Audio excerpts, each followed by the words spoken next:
Наша протиповітряна оборона збила російську ракету. На Суми хімпромі стався витік аміаку. Про це повідомив керівник обласної військової адміністрації Дмитро Живицький. Спершу йшлося про те, що радіус зони ураження майже 5 кілометрів. Згодом інформацію уточнили.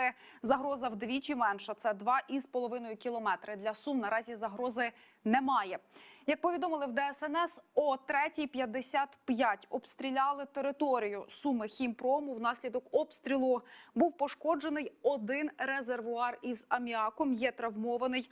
Аварійну ситуацію локалізовано. Витік, на щастя, незначний. Нагадаю, аміак – це безбарвний газ із різким задушливим запахом, добре розчинний у воді, він токсичний та вибухонебезпечний. Він легший за повітря, тому для захисту від парів треба використовувати укриття, підвали або ж нижні поверхи будинків. Росія вимагала здати Маріуполь до 5-ї ранку. В Україні ультиматум відхилила, а якщо точніше, скерували навздогін російському кораблю. Прем'єр Британії Джонсон у розмові з Зеленським пообіцяв вимагати ще більше підтримки для України в НАТО та Великої Сімки. Борис Джонсон написав про це у Твіттері, а Зеленський розповів про їхню розмову у свіжому зверненні. Головне з виступу президента. Далі прошу пряму мову. Вільні народи вільної країни. Завершилась вже 25-та доба, як російські військові поїхали на навчання, а опинились на нашій землі. Всі вони так кажуть, коли потрапляють в полон. Вже 25-та доба, як російські військові шукають і ніяк не можуть знайти придуманих ними ж нацистів, від яких вони хотіли нібито захищати наших людей. Як вони шукають і не можуть знайти українців, які зустріли б їх з квітами. Хоча б в якомусь місті нашої держави. Хоча б в якомусь селі. А головне, російські військові ніяк не знаходять дорогу додому, а тому наші військові допомагають їм з дорогою на суд Божий. На суд Божий, на якому вони, я впевнений, отримують тільки одне покарання. Одне на всіх. Вічний підвал, навічно під бомбами, навічно без їжі, води і тепла. They will stay there forever without warmth, without water, under the bombs, for everything they have done against our people in Охтирка, Харків, Бородянська, Чернігів, Волноваха, Mariupol, and many other brave cities of ours. In the besieged Mariupol, the Russian aviation dropped a bomb on our school. People were hiding there. They were hiding from the shelling, from bombardments. There were no military and servicemen there. There were about 400 civilians inside. And most of them, these were women and children, and also elderly. So they are under the rubble now. We don't know how many of them survived, but we know that the pilot who dropped the bomb will definitely be downed, as we have already downed about 100 of similar mass killers. Today I talked at Knesset to all MPs and government members, but I was talking there on behalf of you, all Ukrainians. I was talking to the people of Israel, who I'm convinced understand us as free people, understand free people. Of course, Israel has its own interest and the strategy to protect its own citizens. We do understand all these things. The Prime Minister of Israel, Mr. Bennett, is trying to find a way to negotiate with Russia, and we are grateful for that, for all their efforts, so that sooner or later we start talking with Russia. Maybe in Jerusalem. It's the right place to find peace, if it is possible. And the Russian propaganda transmitters have now a very complicated task, because a president of Ukraine was talking to Knesset, who is accused of Nazism, was talking to the people of Israel. Just this fact confirms how weird it all is in Moscow. During the last 24 hours, only 4 humanitarian corridors were operating. 7,295 people have been evacuated. Almost 4,000 people from Mariupol managed to get to Zaporizhia. And tomorrow in the morning, we plan to send new buses to Mariupol to keep organizing this important mission. More than 3,000 people have been rescued from Kyiv region.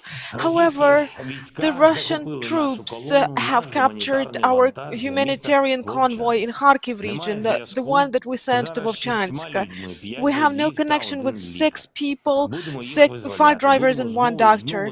We will do our best to freeze them, and we'll do our best to bring the immediate necessities to our people. And I am grateful to everyone who takes to the streets with the national flags. So we, people who take to the streets without enemies and fight against the soldiers, against the occupiers, against their tanks, we are proud of these Ukrainians. These are the Ukrainians I'm really grateful to. And during the day, I talked to Boris Johnson, the Prime Minister of the UK, the real friend of Ukraine. And we talked about specific support to our country at the G7 and NATO summits, despite the fact that we are not the members of these organizations. But I see that at least 1 vote for Ukraine is there. And I've also talked to Ashton Kutcher and Mila Kunis, this celebrity couple who really believes in our future, in our victory. They have been helping Ukrainians, displaced people. Together, they have already raised $35 million. I thank them from whole heart on behalf of all people. And, well, this is a very good result for just 1 couple of our friends in the US. And we're working on having more and more friends around the world. And I would like to ask you that unfortunately I cannot not name the Ukrainian intelligence officers who have been awarded with orders, but their contribution is so important that the order and the Hero of Ukraine title is just a very tiny thing we can do for them. To thank them and all our heroes to whom we actually keep fighting. Glory to Ukraine. And after the president's speech, we have a chance to listen to how humanitarian corridors will be operating in Ukraine today. Let's listen to Irina Vereshchuk. Dear Ukrainians, the plans for humanitarian corridors for today, the 21st of March 2022. So for today, we have agreed upon 8 humanitarian corridors. Donetsk region. To evacuate people from Mariupol to Zaporizhia, we will have several routes. Berdyansk-Zaporizhia, the place of gathering, a sports complex in Melitopolske Chaussee. Another point of collection in Yurivko village, Zmina Sanatorium, Nikolskoye, Zaporizhia, point of meeting, Parkova 23 Street. The buses have left from Zaporizhia at 8 a.m. In Berdyansk, they keep filling up the private vehicles of residents of Mariupol who are moving along the route. The addresses, these are 4A Західний Avenue and 87B Melitopolske Chaussee. Kyiv region, from Велика Димирка to Brovary. Point of meeting, the village council in Bobritska 1 Street. Buses for evacuation will be sent from Brovary, from Vorzel to Bilogorodka.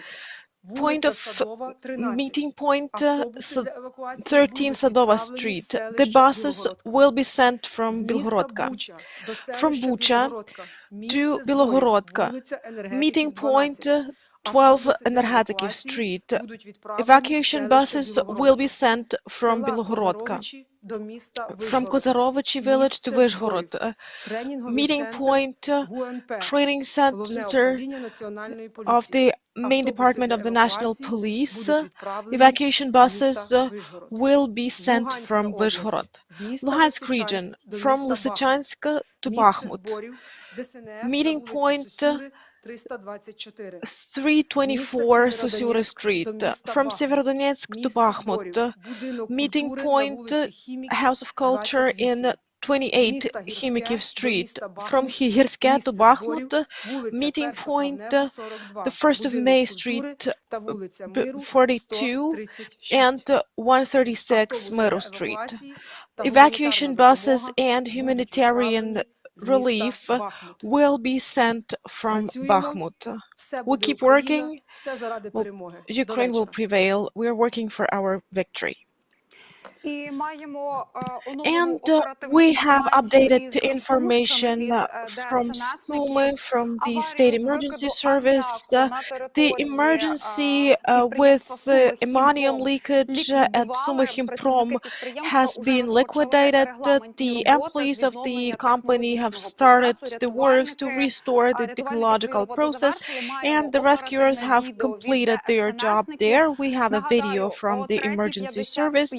I would like to remind you that at 3:55 a.m. shelling of the Sumy Himprom caused the leakage of ammonium from one of the reservoirs. At 7:49 a.m.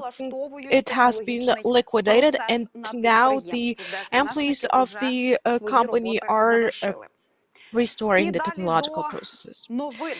And now we are going back to the news. We have the updated information from the general staff. The Russians are using the piloted aviation last, so to check whether they have hit the target, they use UAVs.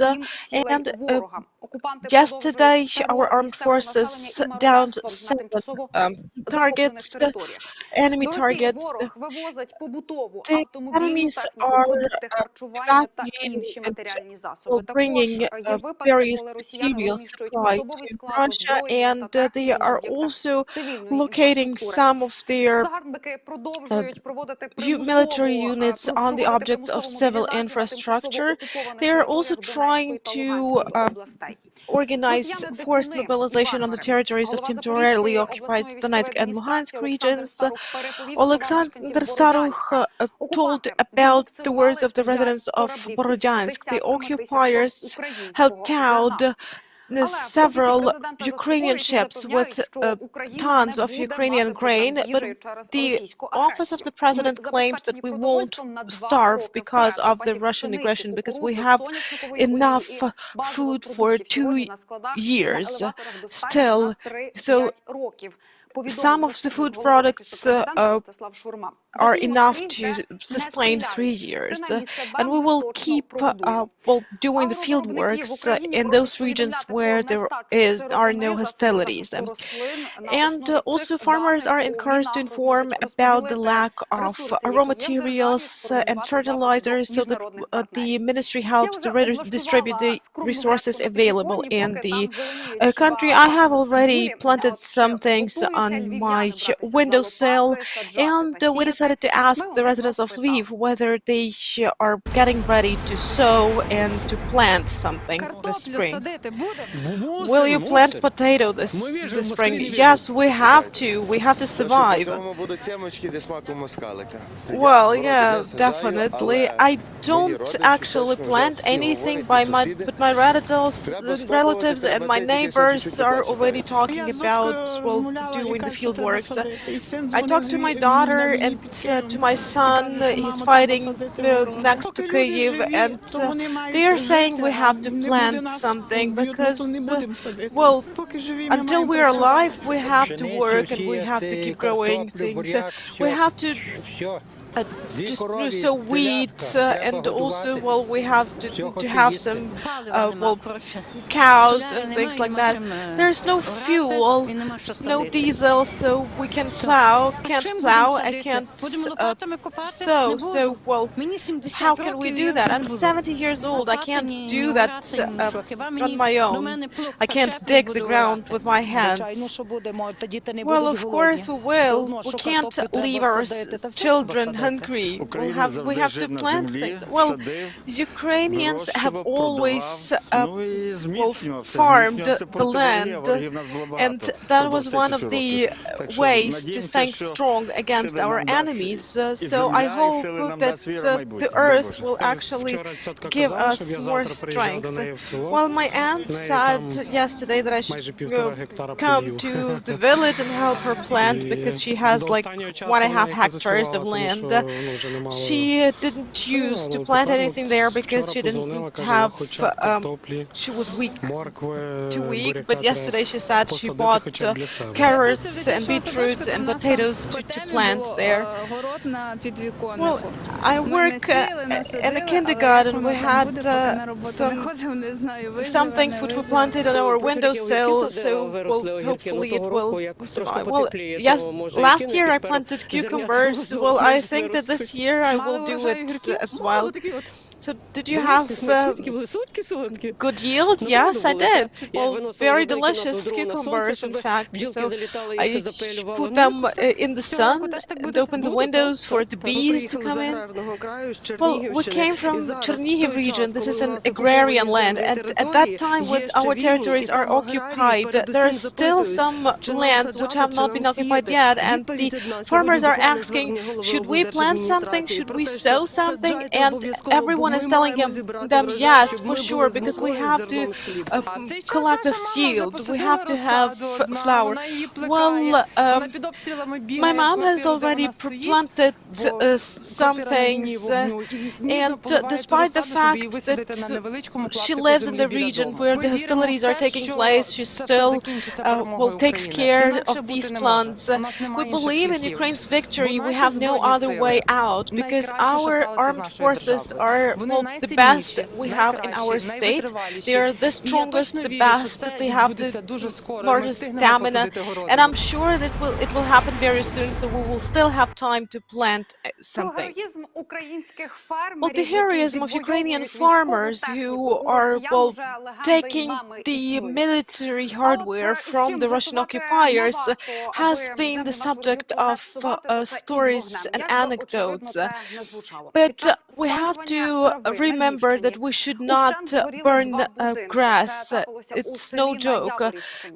Well, in a village in Yaboriv region, 2 houses have burned down because of burning the dry grass in the field. The rescuers had to extinguish 88 fires, and well, they actually have about 100 calls a day, and a 76-year-old woman died because of a fire like that. So I would like to remind that people who burn dry grass, they will be fined for an amount starting from 3,000 hryvnias, and the officials will be fined by a much bigger amount. So please don't burn the grass because it harms the soil, it causes air pollution and animals who live there, and also adds to the work of the rescuers who are involved in extinguishing these fires. We would like to show you how the rescuers themselves address the people who burn grass because it actually takes a lot of their time and effort. Hello everyone. I don't think that I will manage to persuade someone using this video, but I would really ask you to stop burning grass, because while we are working on this, someone who might really need our help will not get it because we won't be in time. So please pass this on to everyone whom you know. And I would also like to tell you that Ukraine is a beautiful country. по-четверте, такі дії And the руйнують fourth, приладу such інфраструктуру. actions, Якщо ви they там actually вели cause the дощ damage із to сухостоєм, infrastructure можна around пошкодити this. газові труби You чи may провідні also damage the електропередачі. gas Як pipelines or позбутися the сухої electricity рослинності? transmission Серед lines. найбезпечніших і So one найбільш of the екологічних safest способів ways це and the most зробити таку environmentally компост-яму friendly на ways своєму of городі, перекопати actually зверхнім шаром ґрунту, можете getting rid відвести десь на of сміттєзвалище, використати як this утеплювач, grass. You can або actually make віддати, compost якщо of ви it, мешкаєте or у Львові, if то на you live in Пластовій Lviv, you такі can відходи also приймають bring і it to роблять із Plastova них Street, where they корисне accept добриво, яке можна потім these використати на this тому ж type городі. of І від спалювання до refuse пального. and Ціни на make українських fertilizers out АЗС of на it. Now бензин the та prices for дизель fuel, знизилися. the gas Напередодні and у diesel неділю, 20 prices березня, have прем'єр-міністр gone України down. Денис On the Шмигаль 20th of розповів, March, що Denis заправки Shmyhal, the вже Prime Minister знизили of ціну Ukraine, щонайменше на informed that 5 гривень. У деяких мережах the зниження price щодо of gas has бензину і decreased щодо at least by дизелю 5 майже 10 hryvnias, гривень за літр. and Ось in такі some цифри cases зазначає it went повідомлення down by 10 спеціалізованого видання hryvnias per НКОР. liter. So А this is такі the ми data of the побачили NCOR вранці на одній specialized із edition, and заправок. these are the prices we Заправка have однієї seen з at мереж. one of the Тож gas реформи в stations дії. today in the Нагадаю, в morning. Україні скасували Ukraine акцизи на пальне і has замість cancelled білоруського до нас the уже excise надходить tax on європейське. fuel, and instead of Ранок Russian у and Belarus to send європейському for fuel, місті we та are ще одні using the цифри, за European якими fuel стежать at the українці не moment. менш пильно, це And курси валют. the Як figures прокидається Ukrainians сьогодні also Львів, follow наша very Катерина closely are the Пилипів exchange дорогою на rates, the роботу currency зафільмувала exchange і rates. вам розкаже So тепер. our correspondent has Доброго actually ранку, друзі. Доброго ранку, checked it this morning. українці. З вами Good журналістка morning, Першого France. Good Західного morning, Катерина Ukrainians. Пилипів. Я покажу I'm вам, як Katerina сьогодні Pilipiv from the прокидається Перший місто Львів. Західний, first Western TV channel, and I'll show you how Lviv is waking up today. Today we are in Shevchenko Avenue. Not so many people can be seen here, but we see many vehicles, and I would like to show you how sunny the day is today, and it's quite warm today. And I passed food stores, so I can tell you that food is being delivered to these stores, and I have also passed the currency exchange point. So this is the exchange rate that you have. So if you would like to buy dollars, it's 33.50 and euro 37.50. In some places, euro cost 39 hryvnias. The night was all calm. We had two air alerts. The first one at 2 a.m., the second one at 7 a.m. Now it's very calm in the city. Good morning. And we have the updated news concerning the fire in Kyiv, which happened yesterday after the parts of a missile hit the mall.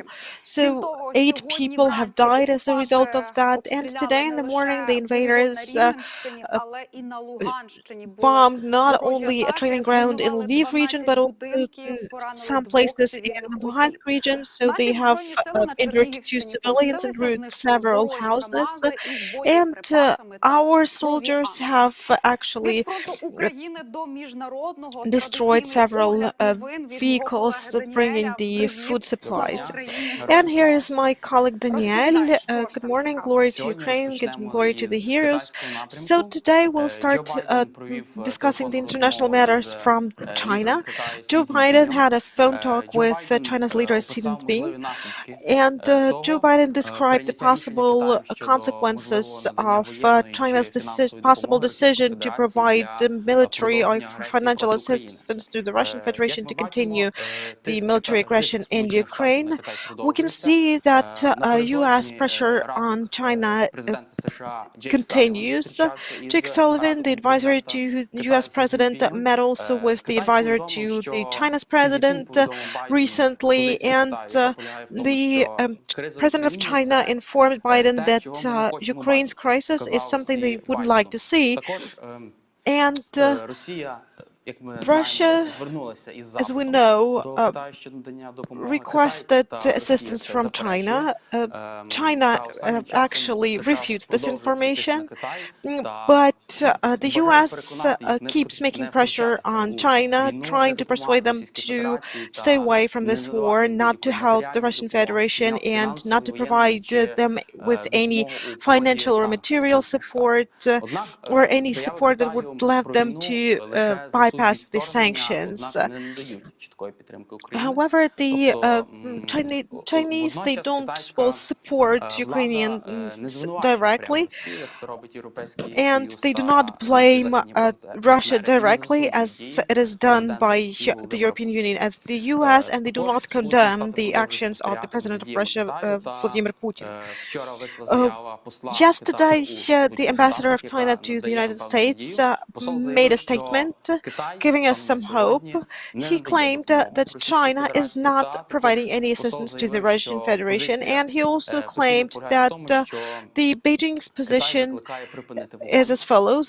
China is calling for a ceasefire and peace talks to find diplomatic solutions to the situation in Ukraine. And also, China claims that the sovereignty of all countries should be preserved, including the sovereignty of Ukraine. So we see some very neutral statements on the part of them which do not condemn Russia, but at least they don't actually support their actions either. Volodymyr Zelensky also keeps addressing the parliaments of various countries of the world. So he talked to the Israeli Knesset. So let's listen to his address to the Israel's legislative body.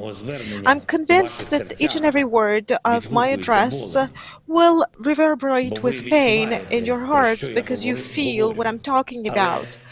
But can you explain why we still keep asking the entire world, so many countries, for assistance? We are asking you for assistance for, well, simple visas. What's that?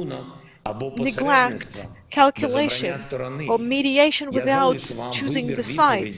I will leave you with finding the answer yourself. I would like just to tell you that negligence actually kills.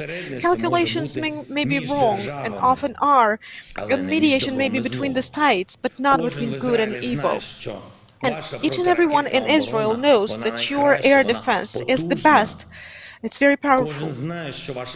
Everyone knows that your weapons are strong. Everyone knows that you're doing a great job. You know how to defend your interests, the interests of your people, and you definitely can help our people protect our lives, the lives of Ukrainians, the lives of Ukrainian Jews. We can ask many questions, like, why can't we get weapons from you? Why didn't Israel introduce sanctions against Russia? Why isn't it pressing on Russian business? But these are the questions for you to answer, dear brothers and sisters. And it is for you to live with these answers. Ukrainians have made their choice. 80 years ago, they saved Jews, and that's why we have the recognized rightest men here. Now you have this choice to make. Thank you.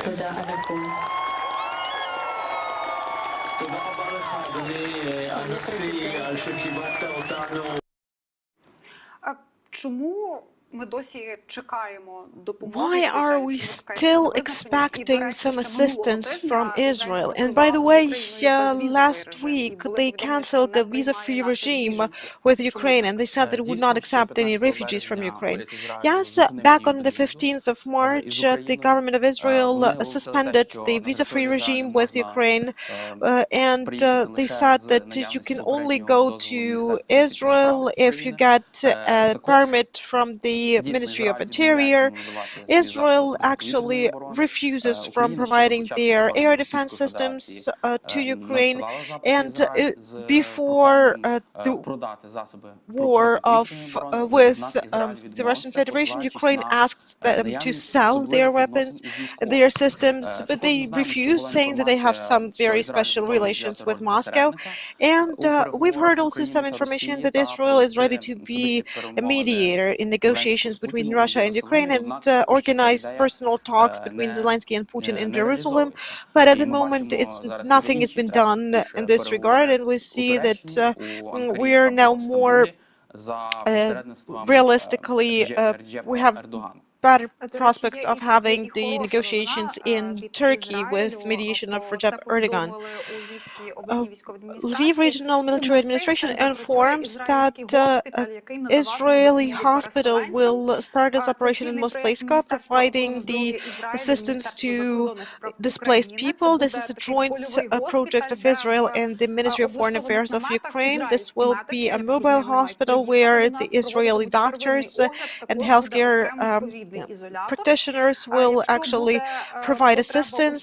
They will also have a special COVID department there, and if any surgery will be required, surgeries will be done in hospitals in Lviv region. So they have already equipped 3 wards for men, for women, and for children, and they will have Israeli healthcare practitioners, and they will provide assistance to Ukrainian displaced people. Yes, of course, it's not that bad, but if they decided to provide air defense assistance, they wouldn't actually need to provide medical assistance to people. We know that they could have done this after the invasion, but Israel is trying to maintain good relations with Moscow, so they are, remaining relatively neutral.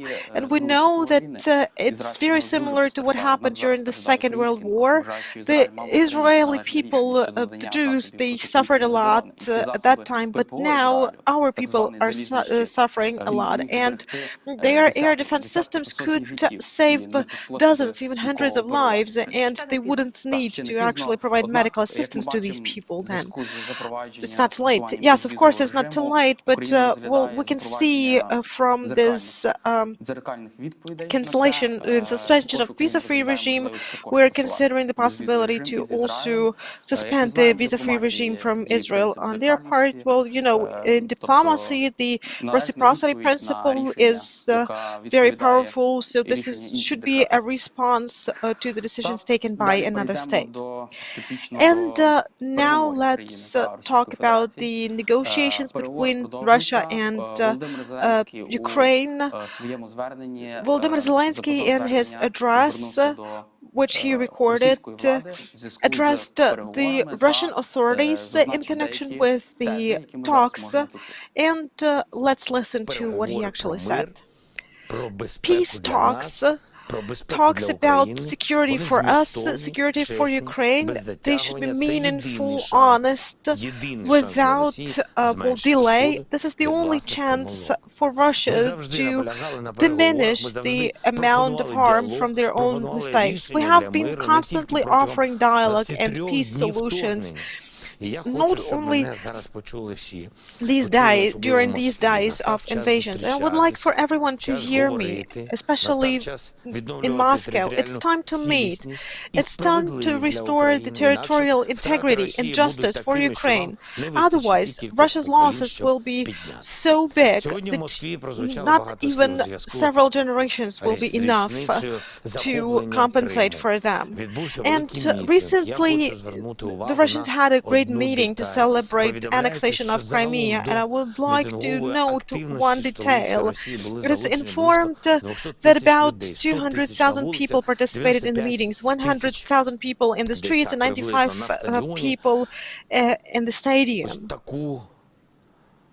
таку ж кількість російських So військових the same задіяли number у вторгненні в of Україну. Russian Просто уявіть troops собі, have що been sent на to тому Ukraine. стадіоні в Москві So just imagine that 14 тисяч Moscow трупів. Stadium І has ще десятки тисяч 14,000 of dead поранених і bodies and скалічених also людей.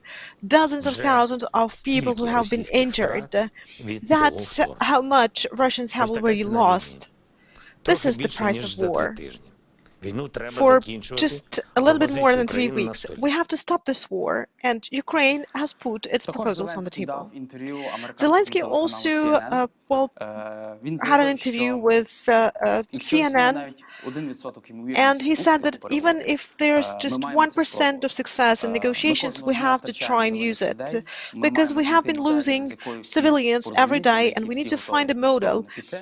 which will Однак, be Володимир Зеленський, attractive to all the президент України, parties. заявив, що But Україна не буде President йти of на Ukraine поступки said щодо that Ukraine will суверенітету make та no територіальної concessions in цілісності terms of its України. sovereignty and Однак, territorial також integrity. Зеленський заявив, However, що Zelensky also якщо claimed ці that переговори не увінчаються if успіхом, these тоді negotiations це означатиме fail, фактично початок Третьої that світової will війни. mean the beginning of the Third Як ми World War. розуміємо, переговори As we сьогодні understand, є the єдиним negotiations дипломатичним шляхом are для now the досягнення only миру, diplomatic і way надіємося на of achieving peace, появу здорового and глузду we hope владі Російської Федерації та to see some common розуміння того, sense що Україна on вже the part of the фактично Russian виграла війну, Federation і про це and their буде йтися understanding в that наступній Ukraine has заяві already Пентагону. Ми won перемагаємо, the і war, Росія and має that's what несе the великі втрати. leader of Pentagon Україна will be перемогла, talking Київ about вистояв, today. як і всі Ukraine інші is міста України. winning. Відповідно, Russians слід are suffering завершити great цю losses, програшну so it's війну time для to Росії та finish йти на this поступки war Україні and насправді. time for Також Russia to make concessions. Давид Арахамія заявив, що And David переговори Arhamia продовжуються also з Російською said Федерацією. that Вони they йдуть continue кожного дня negotiating with the у Russian Federation. They дистанційному keep talking форматі. every day Також сьогодні using the remote планується format. чергова зустріч Today, офіційної they делегації will have України та another Російської meeting Федерації. between the official Також delegations of Туреччина Ukraine and the Russian здійснює всі delegation зусилля and the для Russian того, щоб Federation. допомогти Україні та Turkey is Росії doing its best прийти to до help Ukraine and домовленостей. Russia to Міністр закордонних справ reach Мевлют Чавушоглу joint черговий decisions. раз The заявив, Ministry of що Foreign Affairs of Туреччина Turkey has прикладає великих зусиль для досягнення said миру в once Україні. again that Turkey is Однак із attaching great збереженням efforts to територіальної цілісності та суверенітету України. establish peace in Ukraine, preserving the sovereignty and territorial integrity of Ukraine. Turkey has been working for peace in Ukraine because this war is not needed to anyone. Neither it's not needed by Turkey or any other countries in the world. Turkey actually did not recognize the annexation of Crimea back in 2014, but if the world reacted properly to Crimean annexation back in 2014, we wouldn't be in the situation like the one we have today. Turkey wishes also to be a grantor of Ukraine's security together with the UN Security Council and other Western partners of Ukraine. At the moment, tough negotiations are taking place, and we see that Turkey is trying to find some foundations for some basis for the peace agreement. And we also have a positive statement by the leader of Pentagon, Lloyd Austin. In his interview to CNN and CBS, he claimed that Putin has been attacking civilians because he suffers losses and is losing the war in Ukraine. His offensive has stalled, and his actions are ineffective. Ukrainian soldiers are very effectively using American weapons and effectively fighting the Russian invaders. And he also warned the Russian Federation against using chemical weapons on the territory of Ukraine. In case of using this type of weapons, the United States will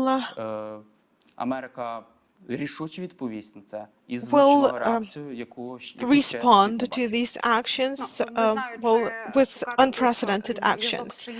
Well, I'm not sure whether we should look for any connection here or not, but today in the morning they have already shelled a company in Sumy region with ammonia there. Fortunately, the leakage was insignificant and it didn't threaten human lives, but still. Thank you, and we are going back to news from Ukraine. We have important information from the General Staff of the Armed Forces of Ukraine. We are asked to provide data about the movement of enemy machinery and hardware using the official chatbot on Telegram, so that we can trace as many places where the Russian troops are moving as possible. So you can find this information on the official Facebook page of the General Staff of the Armed Forces of Ukraine. You can scan this QR code and it will bring you to the special chatbot where you can send the messages. All messages are first verified by the security service and then sent to the armed forces. So please give clear information, what happened, where it happened, the place, geolocation, well, if possible, also the time and the number of enemies and the types of the hardware they have, if you understand what it is. Also indicating the direction of their movement, or you might know what kind of enterprise or military or civil object is located in that direction. Indicate it as well. Also indicate any particular signs that might distinguish these people. So the more information you provide, the more effective the armed forces of Ukraine will work. We will prevail together. And our victory on the information front is brought closer and closer by every fake which is dispelled, fake piece of news which is dispelled by my colleague. Good morning, everyone. This is a traditional discussion of various fake news by Eduard Lozovый on the PERШИЙ ЗАХІДНИЙ First Western channel. We'll start from the cynical info operation of the Russian Ministry of War. We can't call it the Ministry of Defense. So they are using the propaganda media outlets like Korea Novosti and things like that. And these fake news also sometimes get into our info space. So this time they are focusing on Dnipro, which they still keep naming Dnipropetrovsk. So during the briefing, to justify the destruction of our civil infrastructure there, they lied. Let's look at this. So they said that the security service of Ukraine employees in Dnipro, they evacuated the personnel and patients from the second hospital and mined the building, and they will actually blow it up as soon as any Russian plane actually gets into the airspace over Dnipro. We could not pay attention to this if it were not for two things. Well, first of all, there are always these useful idiots believing various conspiracy theories, telling that they are hiding the information from us and so on and so forth, and they actually spread this as gossip. But this is not that bad in fact. But the other thing is that it's quite possible that this Russian piece of fake news is a kind of an announcement of the planned strike on Dnipro. We may also hear information like that about other cities of Ukraine. So I would like to ask you, if you suddenly see some fake information about the fact that the armed forces of Ukraine, the security service of Ukraine, or some other Ukrainian forces are preparing some provocations, most probably the enemy is trying to make another strike. Let's continue on another topic. Another special operation by Russia is gaining momentum. So they are trying to incite a fight between the denominations, and they have been doing that in peaceful times as well, and now they're doing that even more actively. I think that each Russian priest is a KGB agent in Europe. No wonder. Well, it's a very complicated matter because we have this biased attitude to priests who are loyal to Moscow Patriarchate. Well, I'll tell you from my own experience, when we escaped Irpin through Volyn region, and there were many checkpoints, and when I asked them, the people at these checkpoints, well, how do I get to the village council? And they told us, well, you go straight, and then you will have a Russian church on the right, and they will make a stress on this word.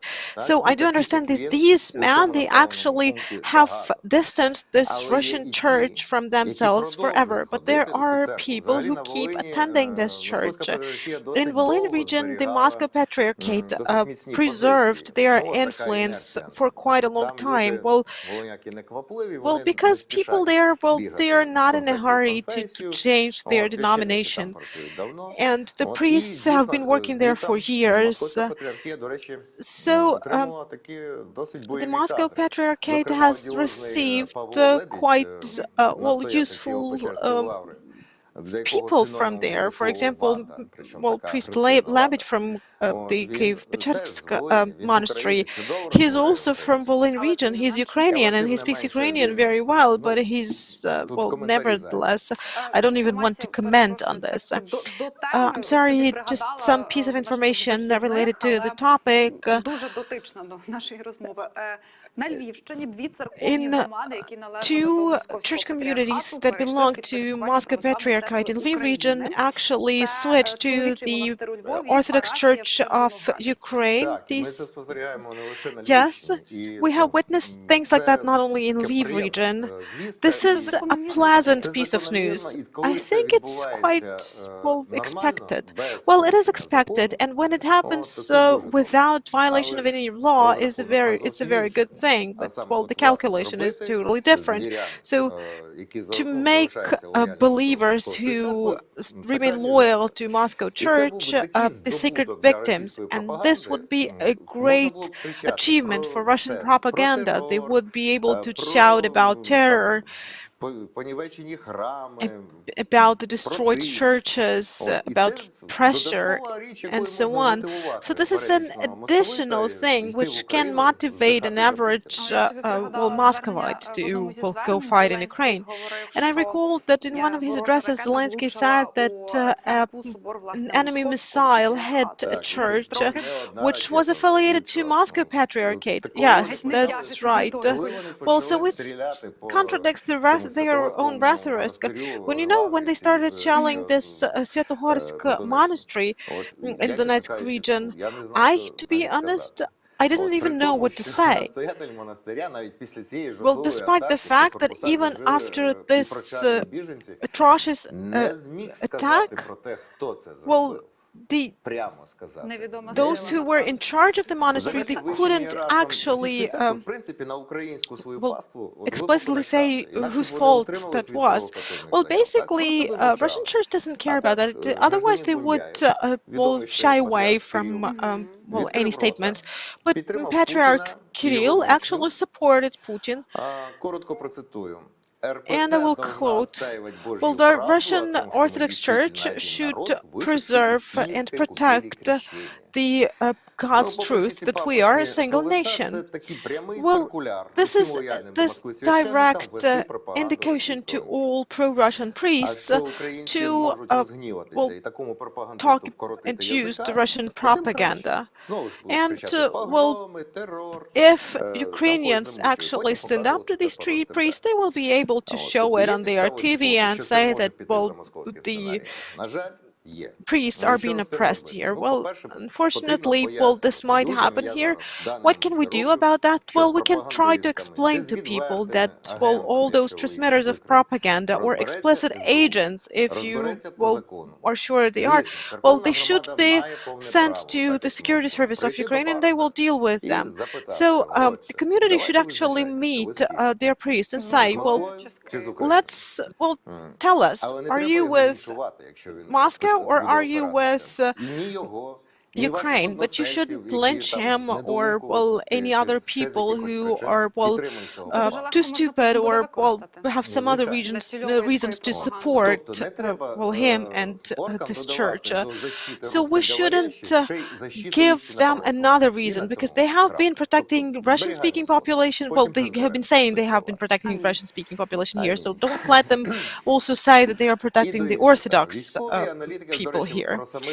And when it comes to these average Muscovites, well, military analysts suggest from time to time that this latent mobilization which is taking place in Russia may turn into a full-fledged mobilization and the proclamation of the state of war, because they have difficulties with actually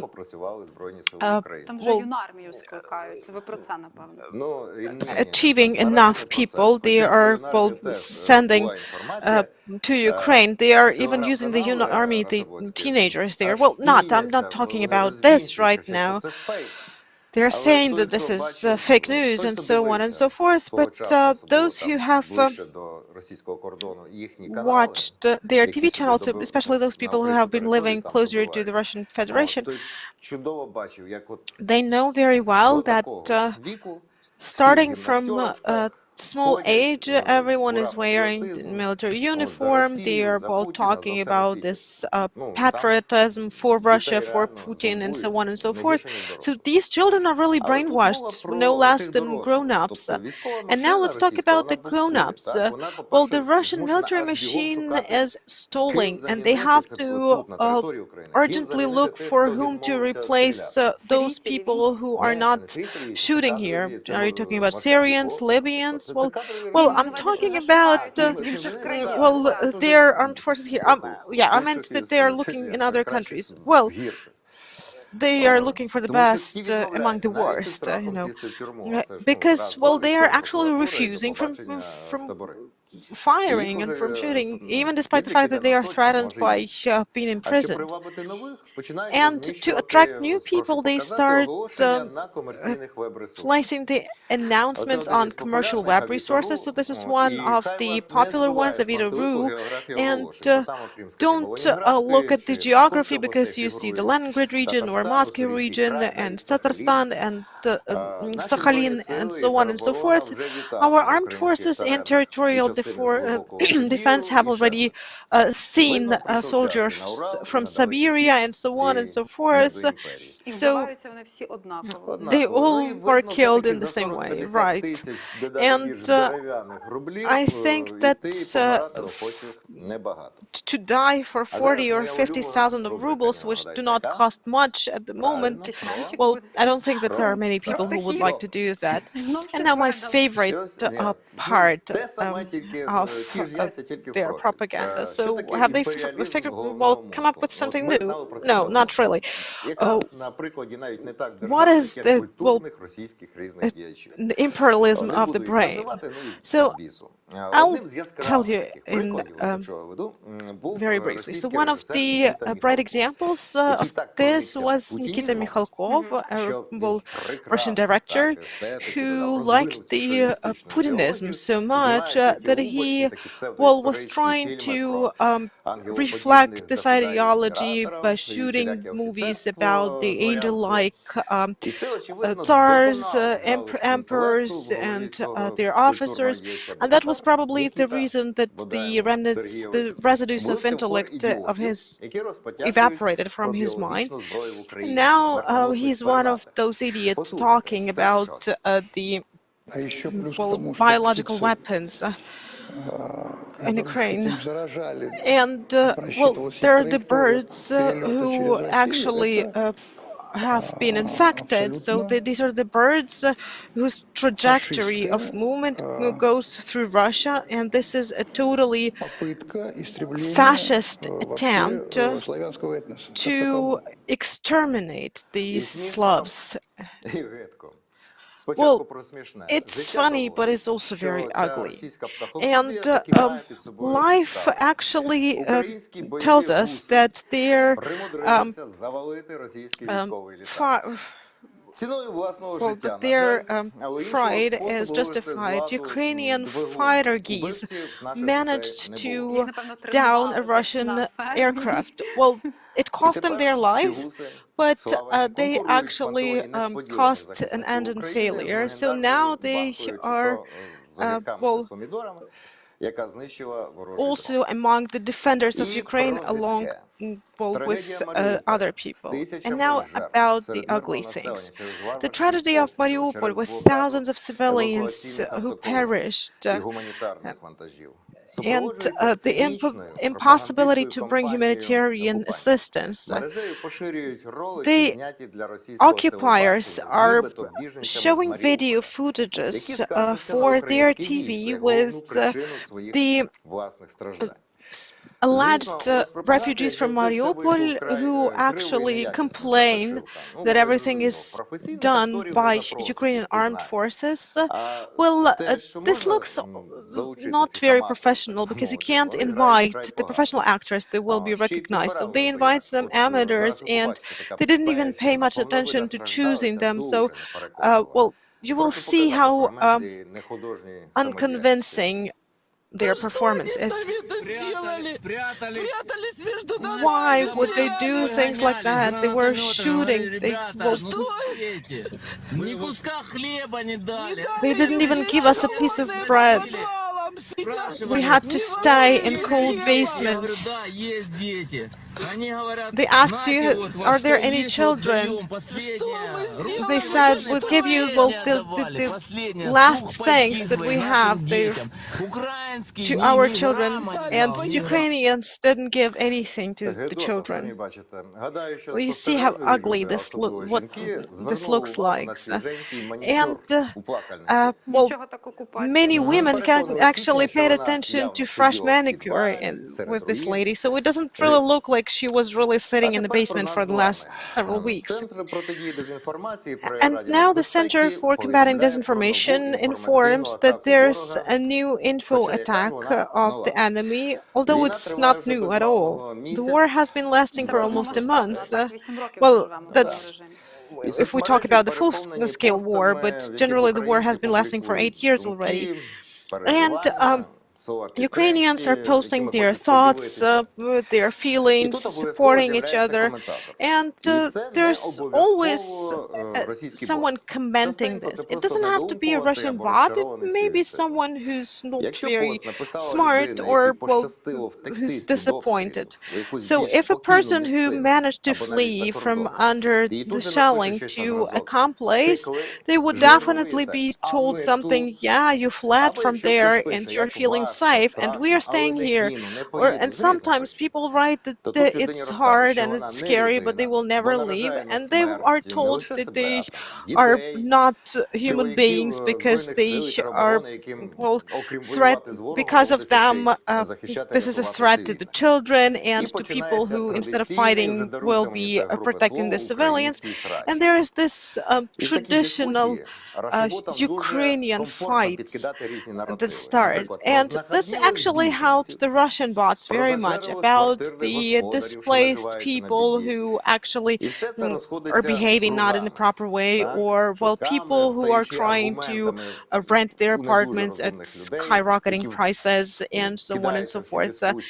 And then there are, well, many people who, well, get involved into these discussions, into heated discussions, and that actually causes a lot of, well, fights among people. So they really want us to start fighting among themselves. So I would like to call you once again, please keep calm.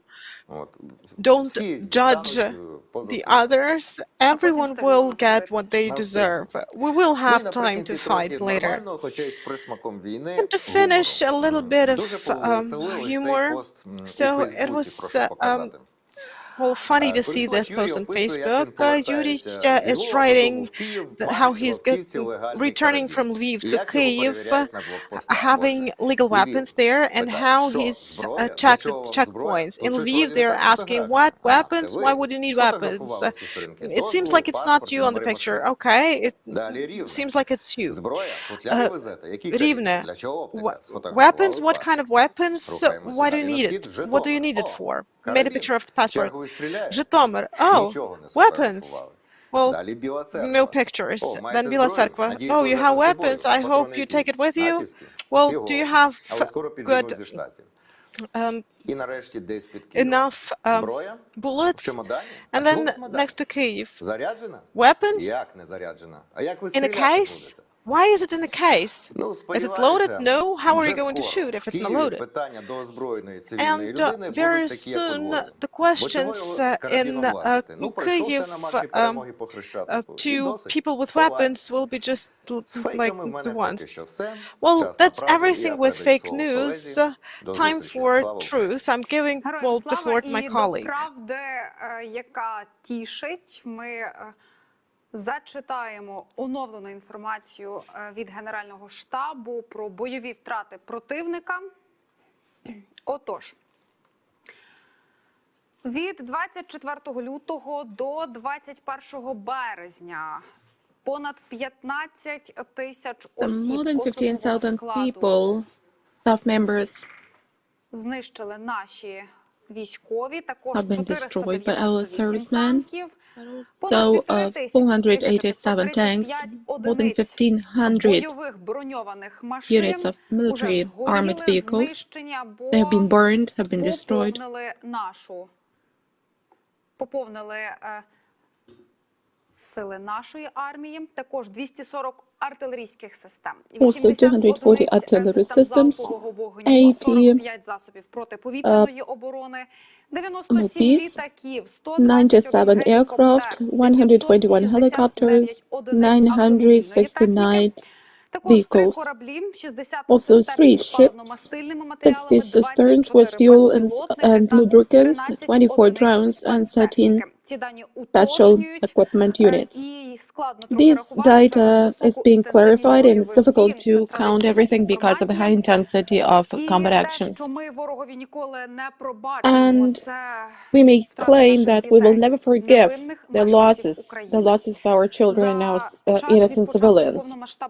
Over the period of the Russians' full-scale invasion, 115 children have perished and about 100 are wounded. And several millions of Ukrainians have left Ukraine. 3 million have left Ukraine, which is according to the information of Mikhailo Podolyak, the advisor to the head of the president of Ukraine, and several millions have left their houses within the territory of Ukraine. This is a humanitarian catastrophe for Ukraine. We have been in the format of the war for 8 years, and for about a month, for 25 days, we've been living in the conditions of the full-scale war. So let's speak to our psychologists how not to make war a habit. Glory to Ukraine, glory to heroes. So we already tried to get rid of this complex of the survivor. And we know how to speak about war with children. We know about how to experience this condition. But I can see it from my own impression that every time, with every new day, we perceive the news somehow as a background. Is it okay, or is it a sign that something is going wrong? It's unavoidable. Because the longer we are staying in any circumstances, the more accustomed and adjusted our mind is going to be to them. It cannot happen the other way around. The point is how long the body can be under stress. You know, on the very first days, we were not relaxed for any single moment of time because we still had the resource to somehow stay in this condition. But later, there came fatigue, and whether you want it to happen or not, the mind should do something to remove this stress. What is it trying to do? It is trying to make us adjusted to the war or to any circumstances. And the task of the mind is to do this. Generally, humans have survived because we can adapt, we can adjust. War is an awful thing, but we need to move on, because otherwise, if you get stuck, no development will take place. You know, every day we present some news, and the first news on our list every day is the most topical news. And at first we had those COVID-19 plots, and they were top ones. And then they were moving lower and lower.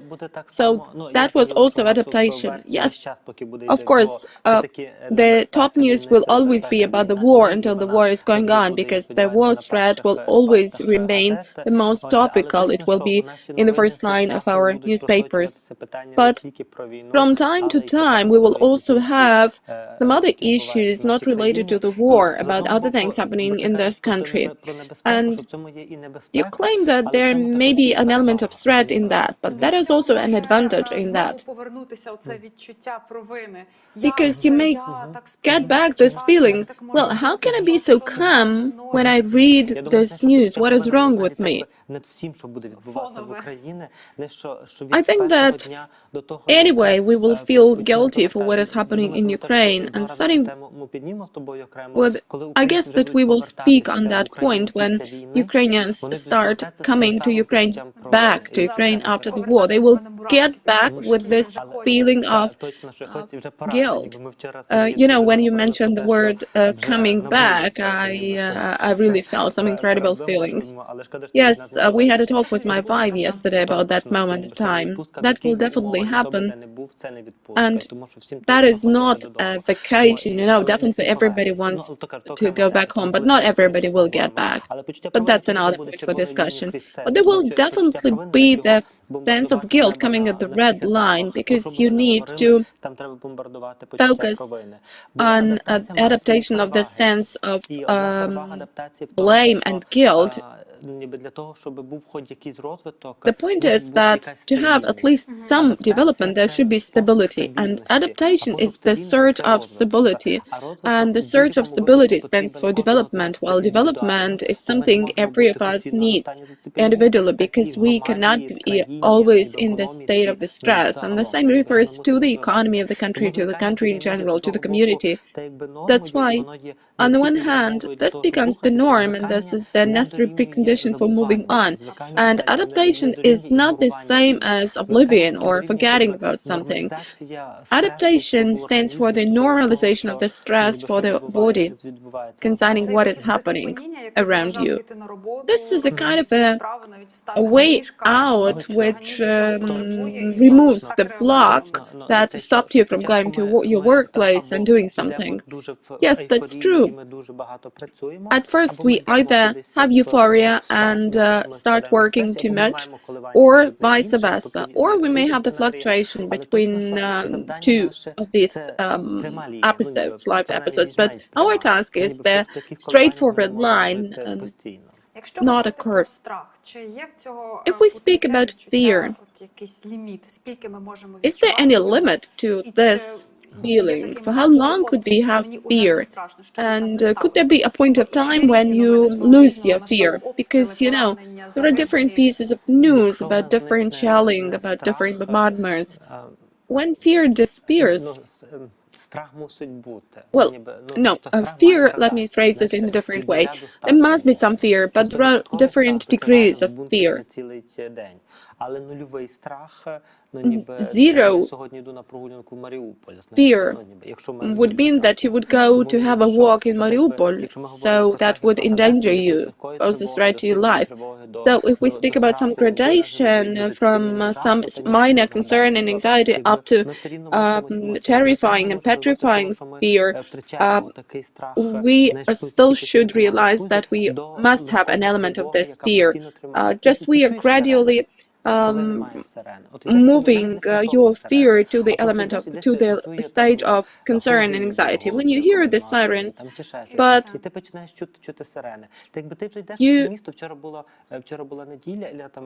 you know, yesterday it was Sunday, and the weather was sunny, there were a lot of people in the city center, and you're walking along the city, and then you hear these sounds, and you feel a certain concern about that. You start listening to whether it's a siren or not, which means that you don't have fear because you're walking around the streets of the city, but then you have this background concern and anxiety, which should be the case because we are still in danger. It's the 26th day of war. It's even difficult to count for me. Yeah, I didn't include the weekend. It appears that Saturday and Sunday were the kind of a weekend for the first time. Yes, that's true. So if today we have the 26th of war, I must say that if we have, God forbid, the day 226, I guess that we will have even more walks around the city on at the weekend. We will feel less fear.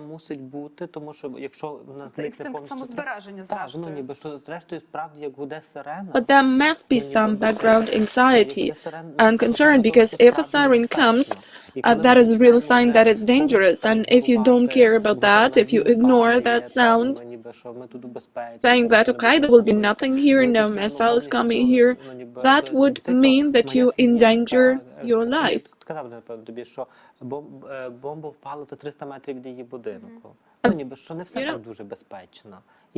If a bomb falls or hits the ground, which is about 300 meters from your house, this doesn't mean that life is safe. So you should have this element of concern. And of course, this fear and the degree of fear will be different for the people of Mariupol and the people of Lviv, let's say. For them, we will speak not about the disappearance of the fear, but about their consequences of long traumatic experience. But what was really frustrating and fearful for us on the very first day of the war is now not that fearful. Well, it depends on the range, on the scale, and on the circumstances. If the conflict remains in the scale, in the framework in which it is now, we will try to adapt to it. Let's speak about the background elements. You know, there are the alarms coming about the danger.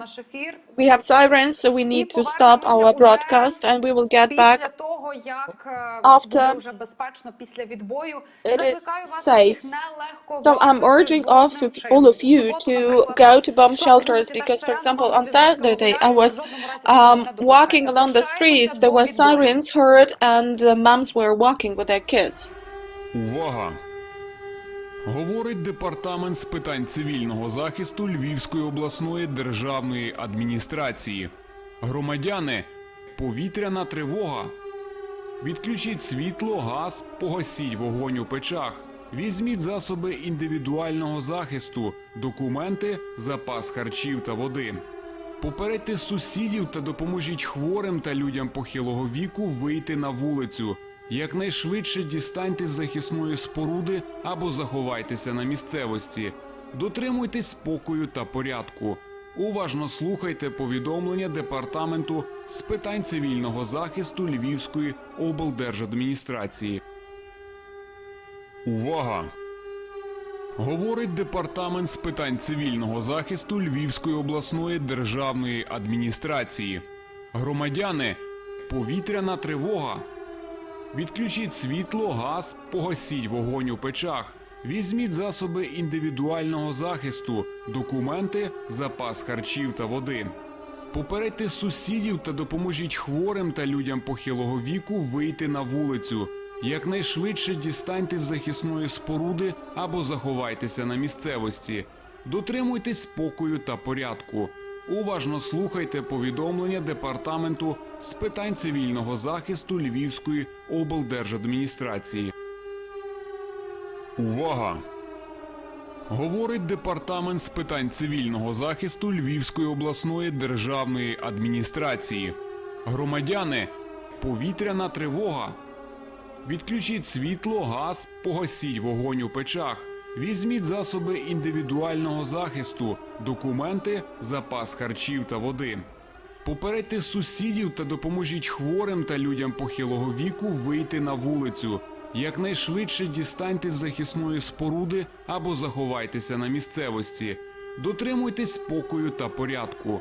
Уважно слухайте повідомлення Департаменту з питань цивільного захисту Львівської облдержадміністрації. Увага! Говорить Департамент з питань цивільного захисту Львівської обласної державної адміністрації. Громадяни, повітряна тривога. Відключіть світло, газ, погасіть вогонь у печах. Візьміть засоби індивідуального захисту, документи, запас харчів та води.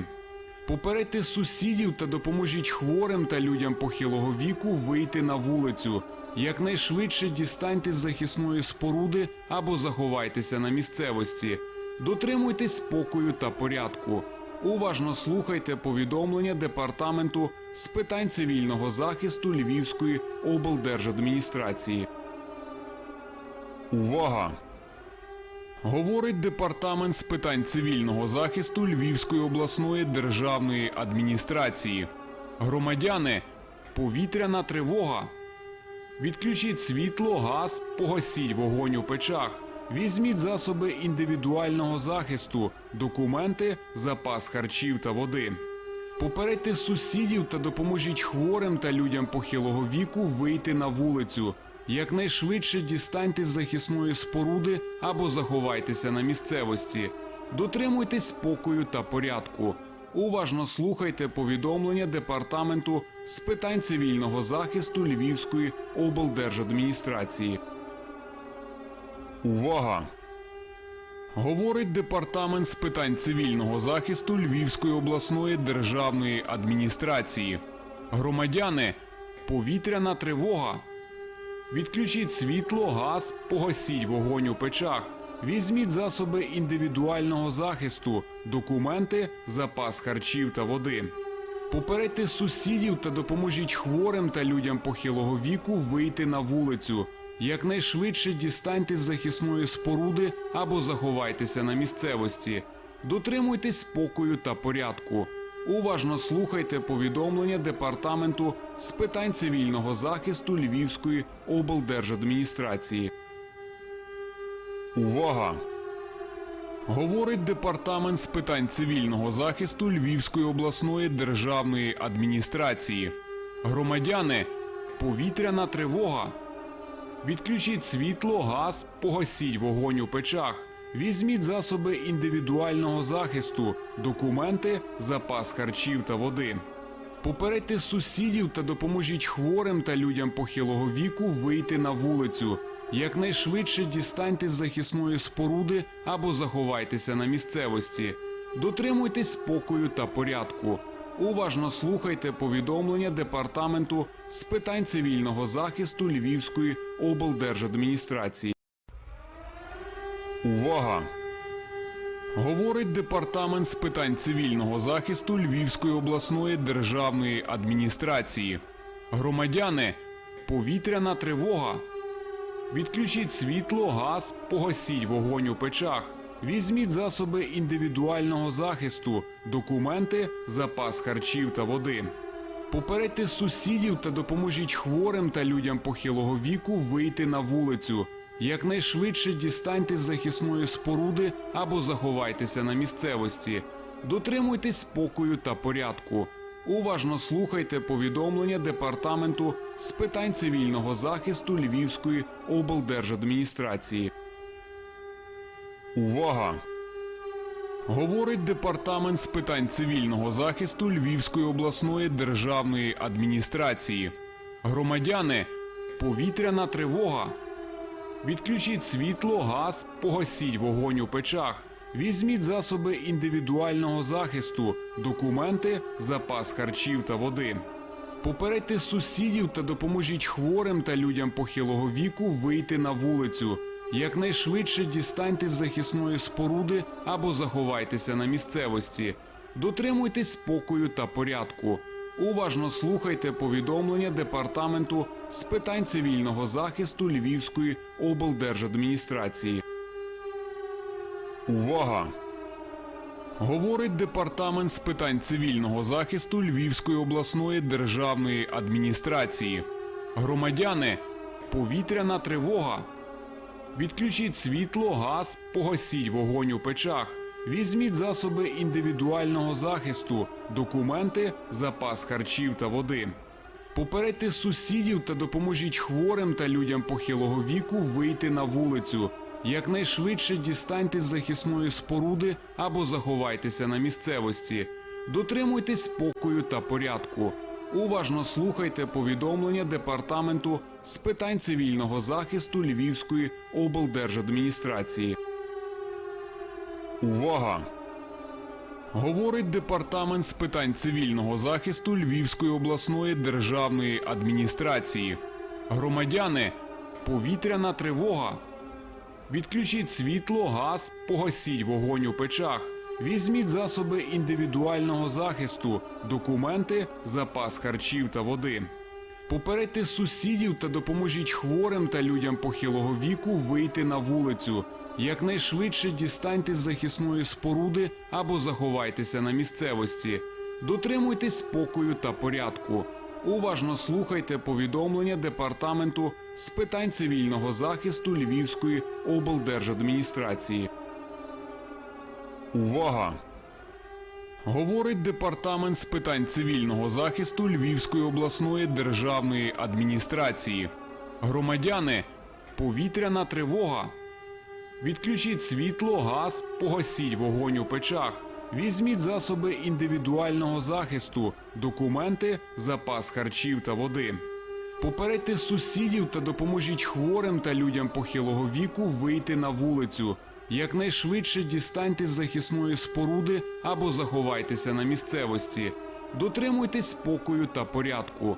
Уважно слухайте повідомлення Департаменту з питань цивільного захисту Львівської облдержадміністрації. Увага! Говорить Департамент з питань цивільного захисту Львівської обласної державної адміністрації. Громадяни, повітряна тривога. Відключіть світло, газ, погасіть вогонь у печах. Візьміть засоби індивідуального захисту, документи, запас харчів та води. Попередьте сусідів та допоможіть хворим та людям похилого віку вийти на вулицю. Якнайшвидше дістаньте з захисної споруди або заховайтеся на місцевості. Дотримуйтесь спокою та порядку. Уважно слухайте повідомлення Департаменту з питань цивільного захисту Львівської облдержадміністрації. Увага! Говорить Департамент з питань цивільного захисту Львівської обласної державної адміністрації. Громадяни, повітряна тривога. Відключіть світло, газ, погасіть вогонь у печах. Візьміть засоби індивідуального захисту, документи, запас харчів та води. Попередьте сусідів та допоможіть хворим та людям похилого віку вийти на вулицю. Якнайшвидше дістаньте з захисної споруди або заховайтеся на місцевості. Дотримуйтесь спокою та порядку. Уважно слухайте повідомлення Департаменту з питань цивільного захисту Львівської облдержадміністрації. Увага! Просимо залишатися в укритті до моменту відміни тривоги.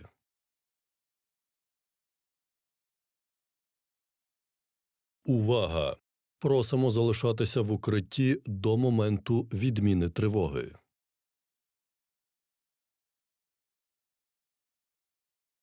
Увага! Просимо залишатися в укритті до моменту відміни тривоги.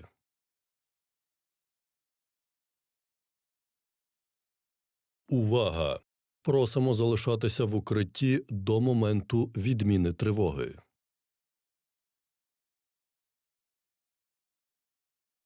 Увага! Просимо залишатися в укритті до моменту... Оте складно вивести.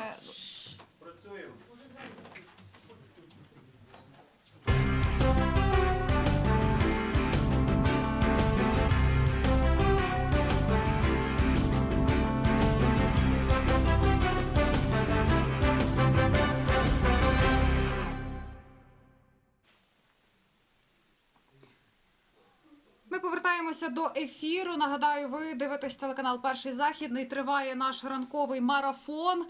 Ми уперше виходимо в ефір із укриття. Як бачите, ми перебуваємо у захисному підвалі, адже пролунало сповіщення про повітряну тривогу у нашій області.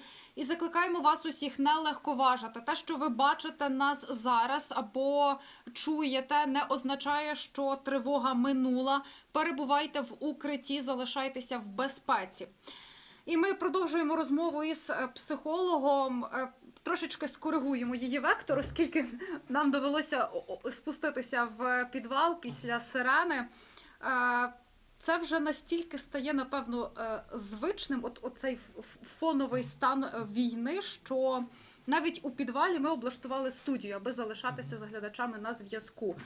Що в підвалі, що в такому укритті найскладніше, а що, можливо, навпаки, допомагає оговтатись від страху? Десь коли я сьогодні спускаюся з вами в ваше укриття, по-перше, у вас є студія в укритті. Тобто це справді про тему, яку ми сьогодні говоримо, про звичку до війни. Ну, нема виходу. Нема виходу, те, що ми мусимо звикати. Але є ще одна дуже важлива річ, яка є у вас тут, яка є не у всіх підвалах, та ніби не у всіх укриттях. Це відчуття того, що тут є дуже багато людей. Людей, які добре знають одне одного. Коли ти заходиш сюди, то люди між собою там віджартовуються, люди між собою підколюють одне одного. І тоді та якби напруга, яка є в кожному з нас через те, що знову сирена, знову щось відбувається, вона дуже розм'якшується через спілкування з іншими людьми. Якби ця студія, це взагалі так, якби, напевно, найбільший топчик того, що може відбуватися в укритті, тому що, ну, ніби, щоб розсіяти там твою і мою тривогу, чи тривогу операторів, чи режисерів, то вони всі мало того, що є не самі під час цього, вони ще є при роботі. Так? І це взагалі так, якби дуже важливо. Найважче в укриттях є тим людям, які знаходяться там, коли вони приходять на якесь нове місце, нове укриття, і коли вони не знають інших людей, і відчуття стресу, відчуття небезпеки і відчуття самотності, те, ну, ніби воно тоді дуже поєднується одне з одним. Тому якщо у вас є укриття, то це так важливо, щоб в тих укриттях справді був гарячий чай, вода, та ніби щоб там були якісь світло, точно багато світла, щоб там було принаймні, ну, наскільки це може бути тепло. Тут у вас чогось тепло, не знаю, може тому, що сьогодні день і тепло на вулиці. Кімната маленька. Кімната маленька, так, але що оця, якби що, якби небезпека, вона дуже нас вихолоджує і дуже робить нас самотніми. І тому дуже важливо, щоб в укриттях ми починали спілкуватися одне з одним. І, знаєте, це може бути такою доброю порадою, що коли ви приходите в укриття і ви там не знаєте, ну, зараз, якщо ми всі по своїх вже укриттях, тут вже не треба ні з ким знайомитися, і тому не треба знайомитися, бо я нікого особливо не знаю. Так? Але якщо ви приходите зовсім незнайомими в укриття, то це також дуже нормально є прийти і сказати, що там добрий день, там всім привіт, мене звати там Володя, та ніби я тут сьогодні випадково, бо я там йшов поруч, або я тепер тут живу, бо я переселився. І це тоді знімає напругу із вас, тому що ви так включаєтеся в якесь товариство, але це також знімає напругу з тих, хто сидить, тому що люди, які багато разів в укриттях разом, то вони знають вже своїх, не своїх, і тут, знаєш, дуже залежить, та ніби що є укриття великих будинків, там 16-поверхівок, де укриття знаходиться в паркінгу, і де людей завжди є велика ротація. Але є укриття в наших австрійських будиночках, та ніби де підвали. Там трошечки вони небезпечнішими здаються. Вони небезпечнішими, але там також є люди, вони також спускаються в свої підвали, і вони там всі знають одне одного десятиліттями. Тут ви приїхали, поселилися в той будинок, спускаються в укриття, і тут дуже важливо тоді представитися і познайомитися з людьми.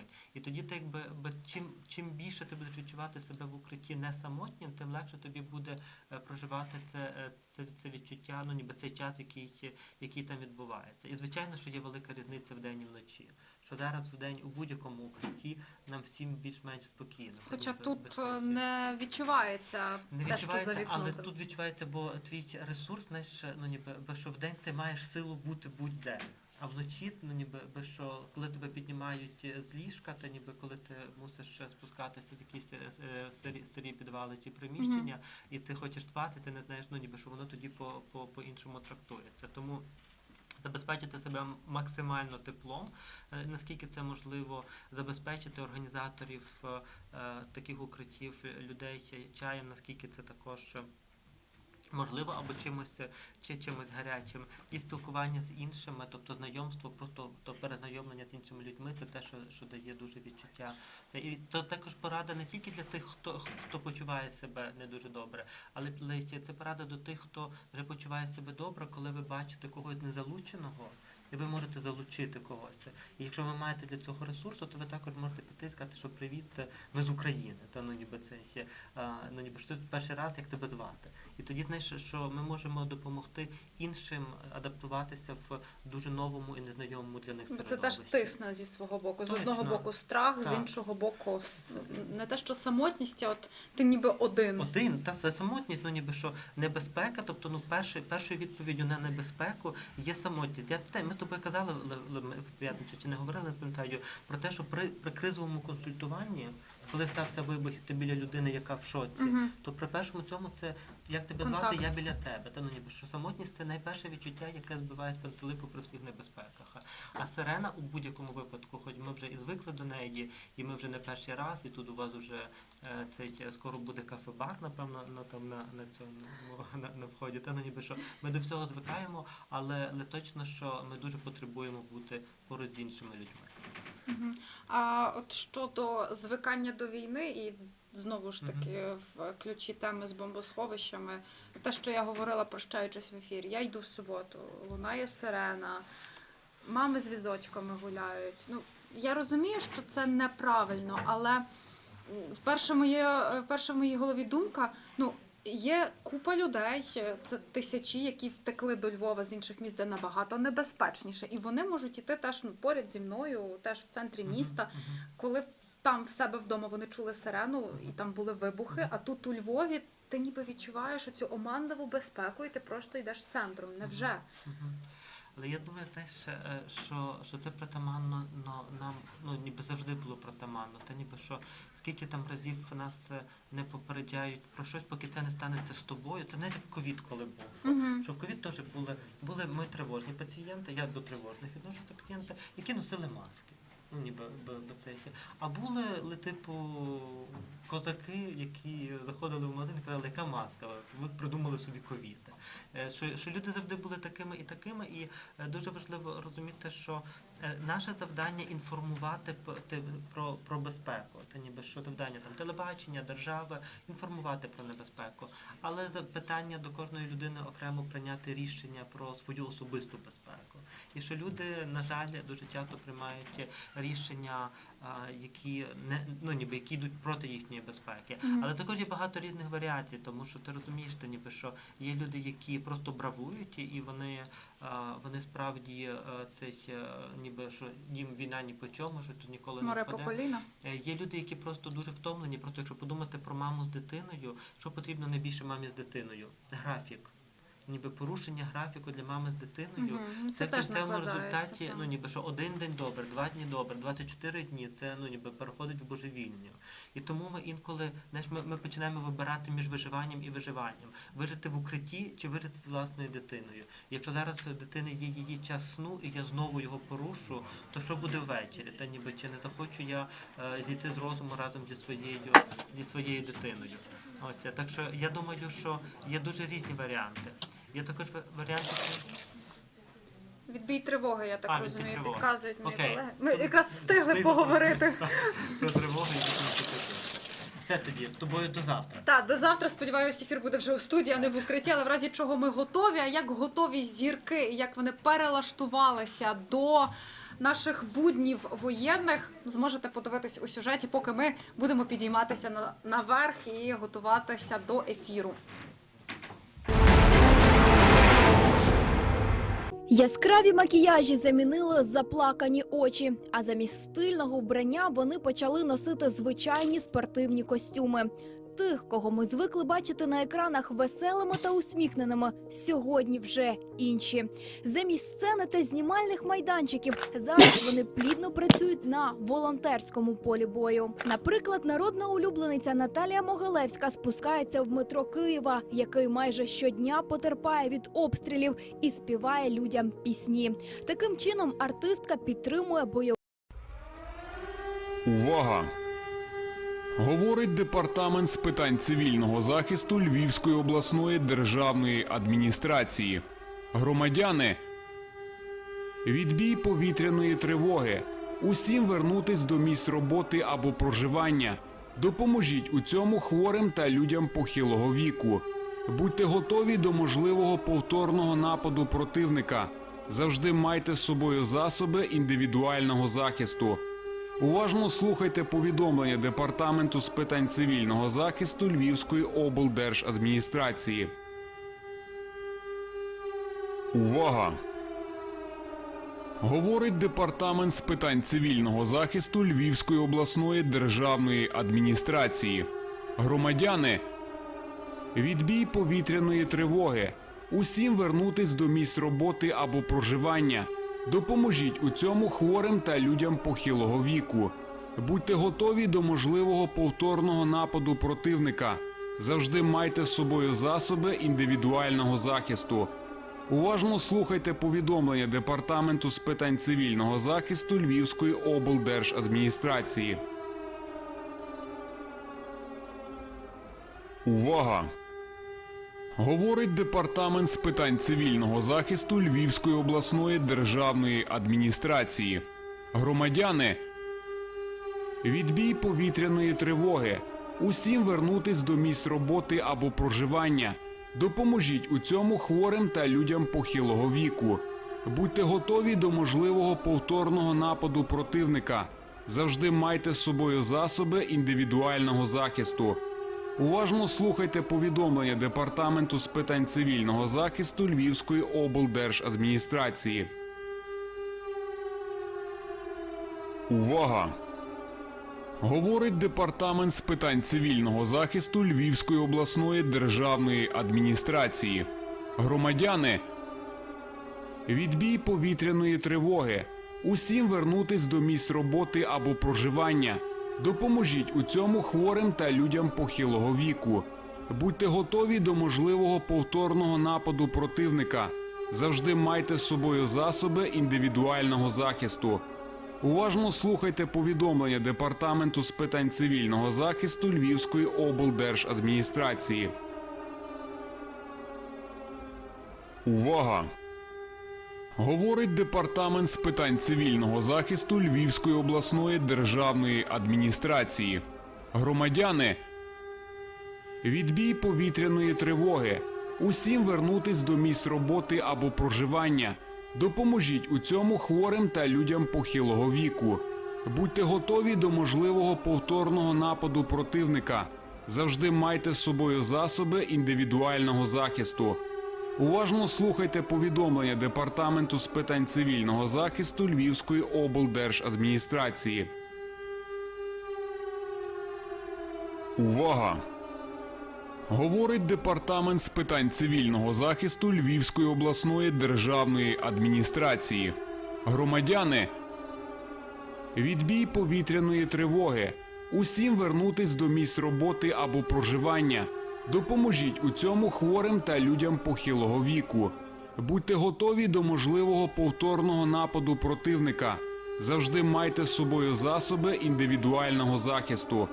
Уважно слухайте повідомлення Департаменту з питань цивільного захисту Львівської облдержадміністрації. Увага! Говорить Департамент з питань цивільного захисту Львівської обласної державної адміністрації. Громадяни, відбій повітряної тривоги. Усім вернутись до місць роботи або проживання. Допоможіть у цьому хворим та людям похилого віку. Будьте готові до можливого повторного нападу противника. Завжди майте з собою засоби індивідуального захисту. Уважно слухайте повідомлення Департаменту з питань цивільного захисту Львівської облдержадміністрації. Увага! Говорить Департамент з питань цивільного захисту Львівської обласної державної адміністрації. Громадяни, відбій повітряної тривоги. Усім вернутись до місць роботи або проживання. Допоможіть у цьому хворим та людям похилого віку. Будьте готові до можливого повторного нападу противника. Завжди майте з собою засоби індивідуального захисту. Уважно слухайте повідомлення Департаменту з питань цивільного захисту Львівської облдержадміністрації.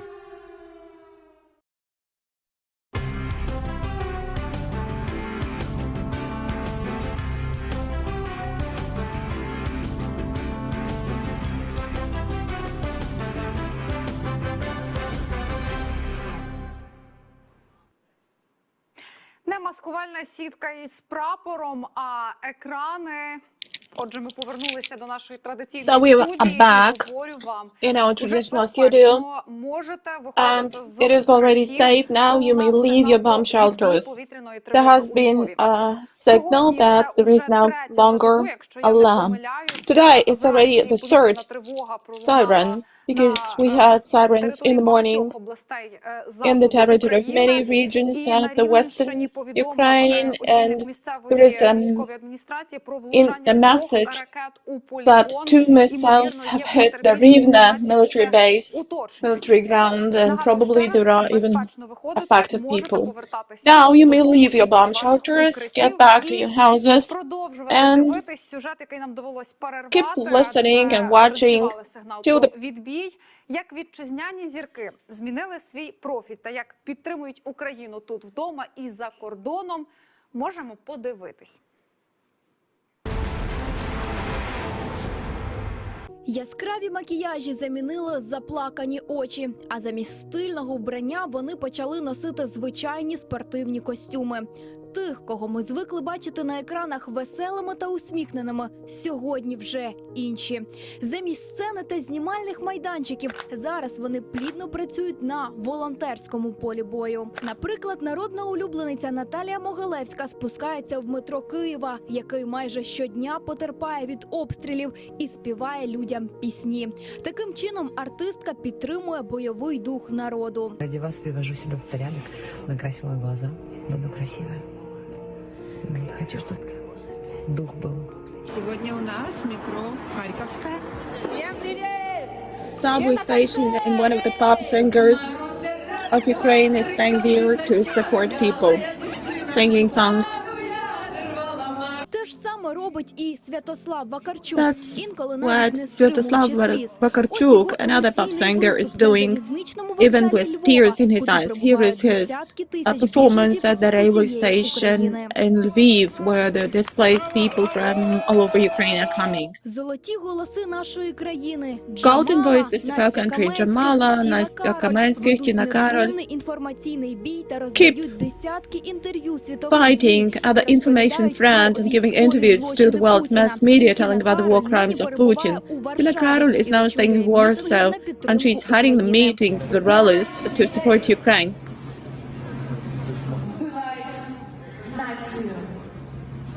They kill the children. They are killing the children. They are killing the nation. We will never forgive them. And Dasha Astafyeva, the playboy girl, is cooking some food for territorial defense forces. Masha Yevrosinina keeps communicating, but not to the camera and not with the pop stars or show business. But she's providing assistance to women, displaced persons. Designer Andre Tan is trying to prepare bulletproof vests. And the first thing I will do after the war, I will try to improve our light industry, and I will create nice, luxurious dresses for the most pretty women of the world. Yevhen Klopotenko is cooking food for the Ukrainian army. In the meantime, choreographer Metrody Gusar has gone to the territorial defense forces, to the armed forces, and he has weapons in his arms. He has been hit by a missile shelling, and he hardly stayed alive. Ведучі Володимир Остапчук та Нікіта News Добринін, presenter Volodymyr Ostapchuk and Nikita Dobrynin, actors and singer Andriy Khlyvnyuk, are not at the state, but they are in our territorial defense forces.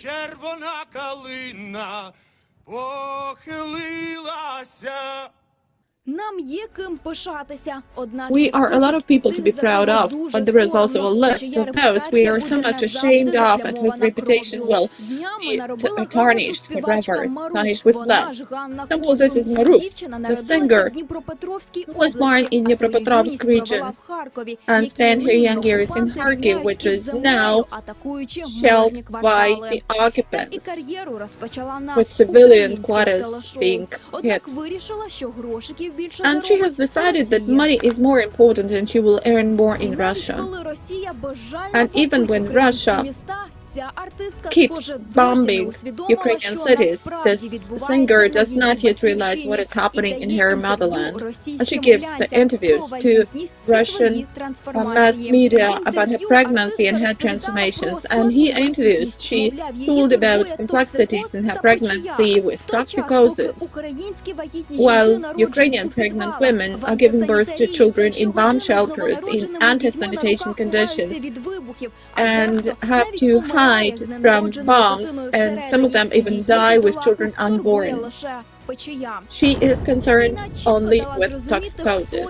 This war has clearly shown us who is who, and some of them will become people's heroes after our victory, while the others will be outcasts.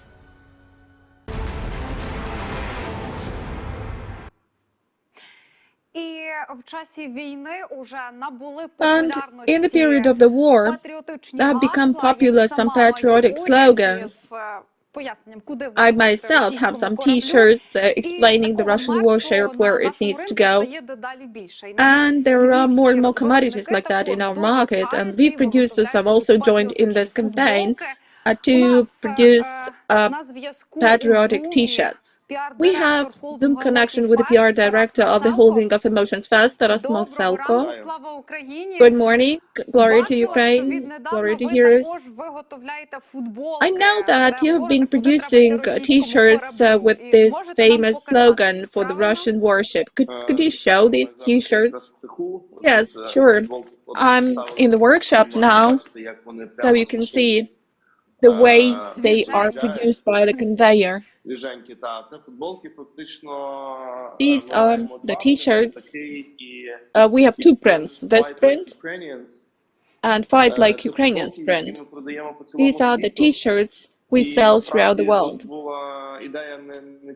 And we had an idea not only to create a merch, but to tell the world what is happening, to draw attention to the events happening in Ukraine, because we realize that the societies may also affect the decisions of the governments and the decisions of NATO, decisions of their presidents. That's why we urged and keep urging people to go to rallies in their cities and to exert pressure on their governments, presidents, for them to support us and to still close the sky over Ukraine, because we sell those t-shirts all over the world, and we have sold more than 2,000 t-shirts. And as far as I know, the money will be contributed to the armed forces of Ukraine. Yes, that's true. We are donating this money to the NBU's account to support the army. And our idea is to allow the world to know more about all this.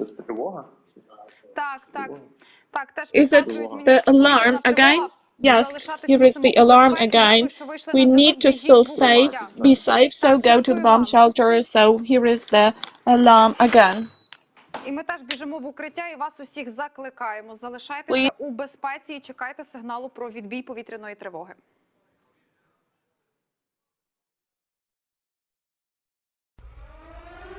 Увага!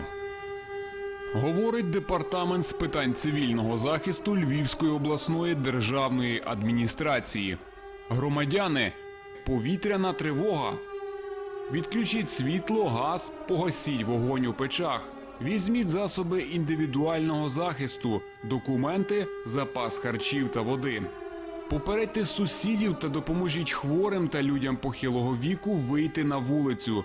Якнайшвидше дістаньтесь з захисної споруди або заховайтеся на місцевості. Дотримуйтесь спокою та порядку.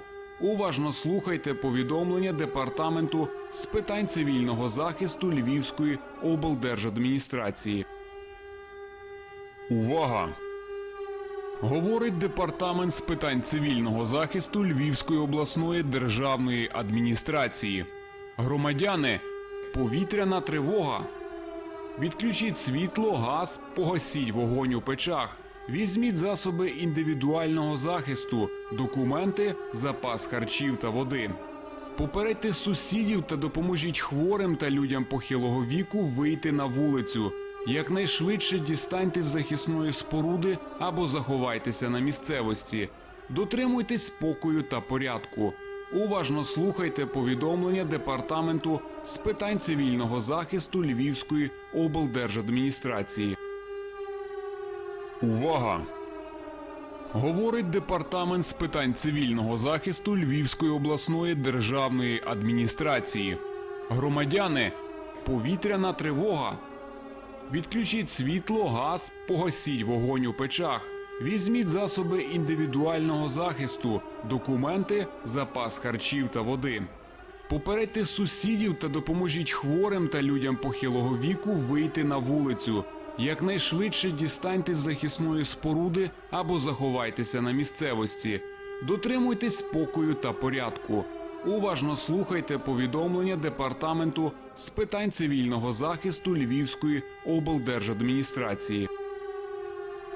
Увага! Говорить Департамент з питань цивільного захисту Львівської обласної державної адміністрації.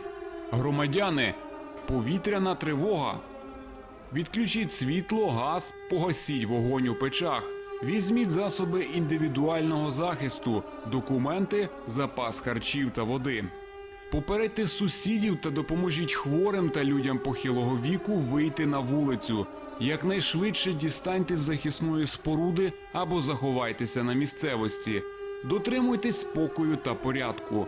Уважно слухайте повідомлення Департаменту з питань цивільного захисту Львівської облдержадміністрації.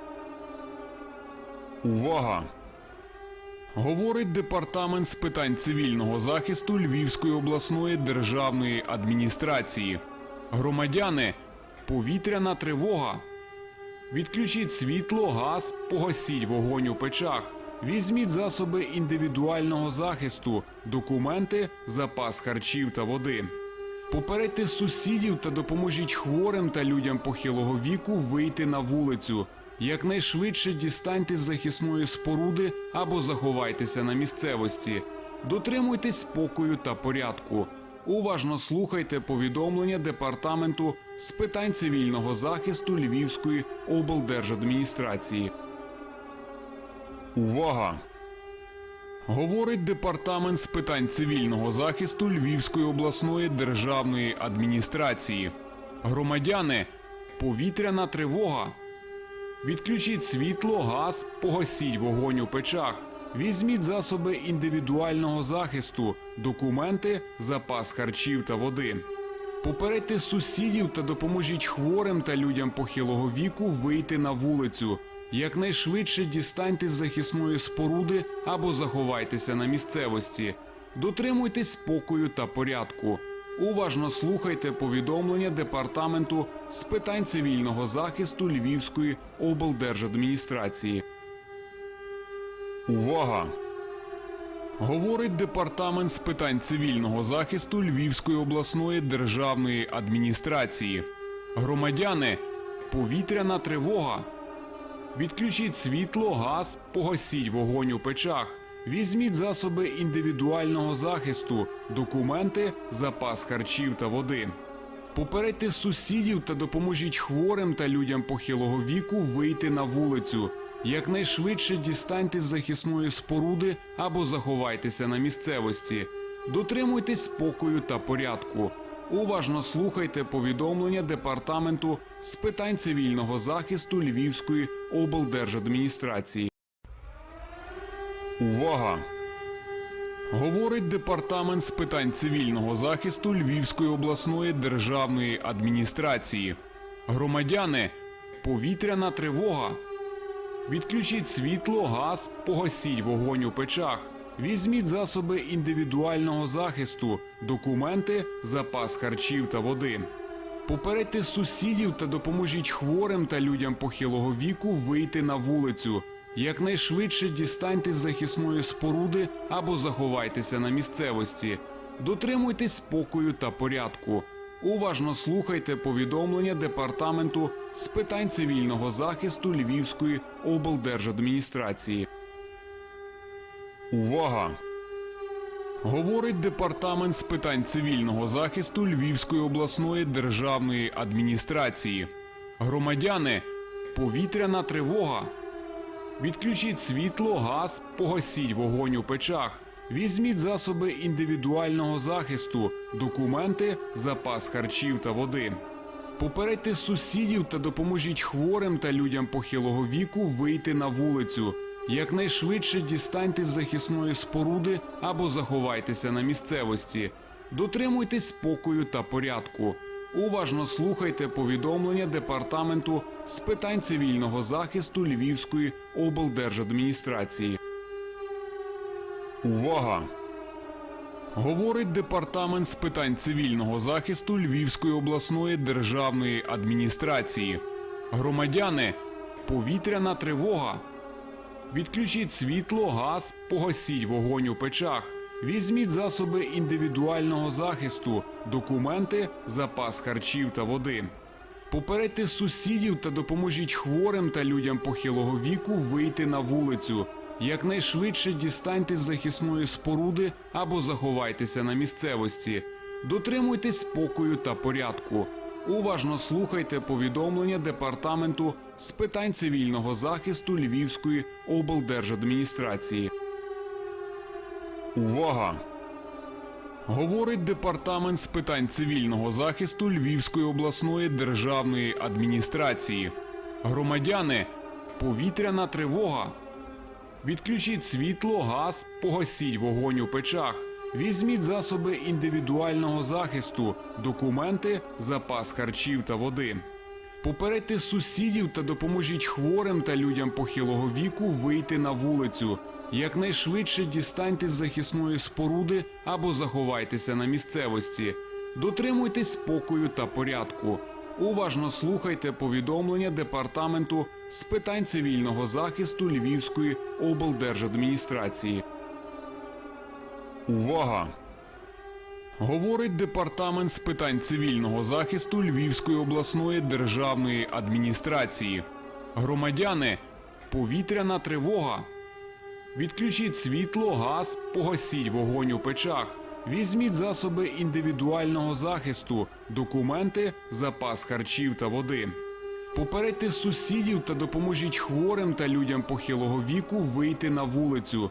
Якнайшвидше дістаньтесь з захисної споруди або заховайтеся на місцевості. Дотримуйтесь спокою та порядку. Уважно слухайте повідомлення Департаменту з питань цивільного захисту Львівської облдержадміністрації. Увага! Говорить Департамент з питань цивільного захисту Львівської обласної державної адміністрації. Громадяни, повітряна тривога. Відключіть світло, газ, погасіть вогонь у печах. Візьміть засоби індивідуального захисту, документи, запас харчів та води.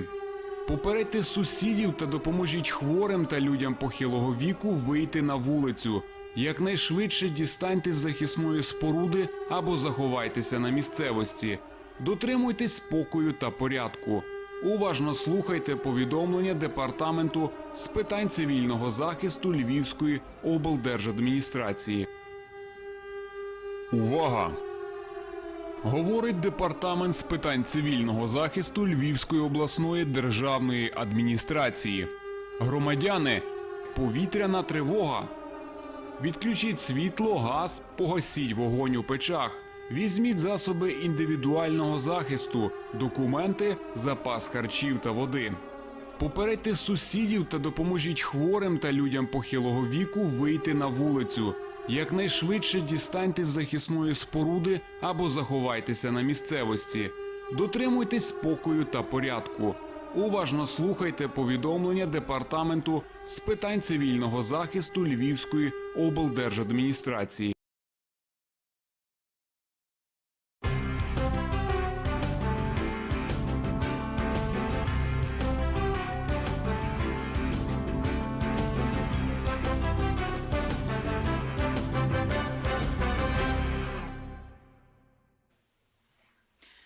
Що ж, і знову ми в укритті, а це означає, що досі актуальне повідомлення про повітряну тривогу у Львові. Залишайтесь, будь ласка, в укриттях. Якщо ви нас чуєте, це не означає, що на дворі безпечно. До сигналу про відбій перебувайте, будь ласка, в укритті.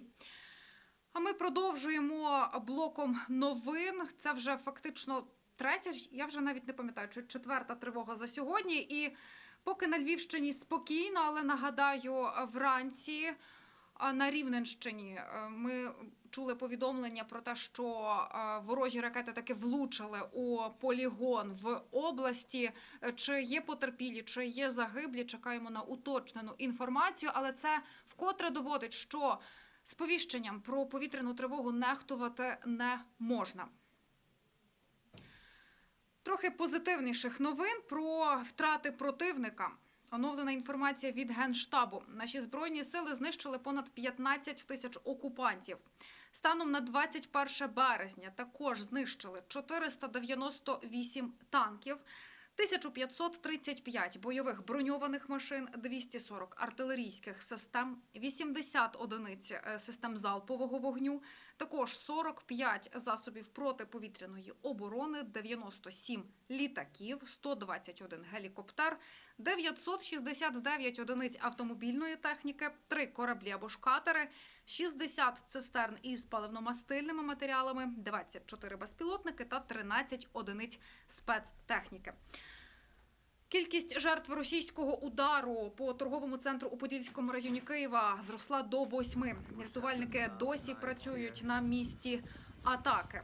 Нагадаю, ударили по торговому центру ще напередодні увечері. Спочатку було відомо про 4 жертв. Зараз же ж бачимо, що їх уже 8. І те, що рятувальники досі працюють на місці, свідчить про те, що пошкодження, вочевидь, доволі серйозні. Будемо чекати на оновлену інформацію. А в Одесі корабельна артилерія Російської Федерації зранку здійснила обстріл. Зруйновані декілька будинків. За попередніми даними, травмованих та загиблих немає. Нідерландський суд звільнив 2 українців із СІЗО для участі у війні з Російською Федерацією. Про це повідомляє загальноєвропейське політичне видання Euractiv. 27 та 29-річні чоловіки перебували під вартою впродовж 6 місяців. Їх арештували на яхті після спроби переправити групу албанців до Великої Британії. Адвокат, який захищає українців, просив суд їх звільнити, щоб ті могли повернутися додому та захистити свою державу від вторгнення. Суд затриманих звільнив, постановивши, що ситуація ця пов'язана з особливими та серйозними обставинами. І ще до новин із-за кордону. Нова Зеландія виділить Україні 5 мільйонів новозеландських доларів або 3,5 мільйони доларів американських на купівлю нелетальної зброї і надійшле захисне спорядження. Це бронежилети та шоломи. Про це на брифінгу повідомила прем'єр-міністерка країни Джасінда Ардерн. А прем'єр Великої Британії Борис Джонсон розглядає можливість миттєвої поїздки до Києва, аби продемонструвати підтримку Україні у війні проти Росії. Про це повідомили на телеграм-сторінці Верховної Ради України. Нагадаю, ще минулого тижня до Києва прибули представники 3 європейських країн. І в той час, коли в столиці лунала повітряна тривога, коли був ризик обстрілів, ракетних ударів, вони також продемонстрували Європі та всьому світу, що вони разом з Україною. Це досить така дипломатична річ, яка доводить, що світ нас підтримує. І це показує Росії, що Європа на нашому боці. В Україні водіям заборонили використовувати автомобільні відеореєстратори. Як повідомили у Центрі стратегічних комунікацій та інформаційної безпеки, заборона ця поширюється на всі регіони України, незалежно від того, тривають там бойові дії чи ні, але особливо її важливо дотримуватись там, де обстріли і вибухи все ж таки лунають. Це потрібно для того, аби уникнути розголошення інформації, яка може допомогти противнику дізнатися про переміщення та хід виконання завдань сил оборони. Закликаю також вас, колег-журналістів, блогерів, лідерів думок, не квапитись поширювати інформацію про пересування української техніки, про наслідки влучання ворожих ракет. Від того, що ви викладете світлину чи відео на 2 години пізніше, це не вплине на ваш рейтинг, це не вплине на вашу популярність у соцмережах, але натомість зможе допомогти нам у інформаційній війні із противником. Адже таким чином ви зможете коригувати влучання, коригувати очі Росії, які зможуть трошечки скоригувати цілі. От напишете це на аеропорт, а наступного разу наступний удар прилетить саме в аеропорт. Що ж, на цьому наш блок новин поки завершуємо. Далі у цій студії, у цій імпровізованій студії з нашого бомбосховища ви почуєте юридичні поради від нашого Ярослава Жукровського, а поки невеличка пауза.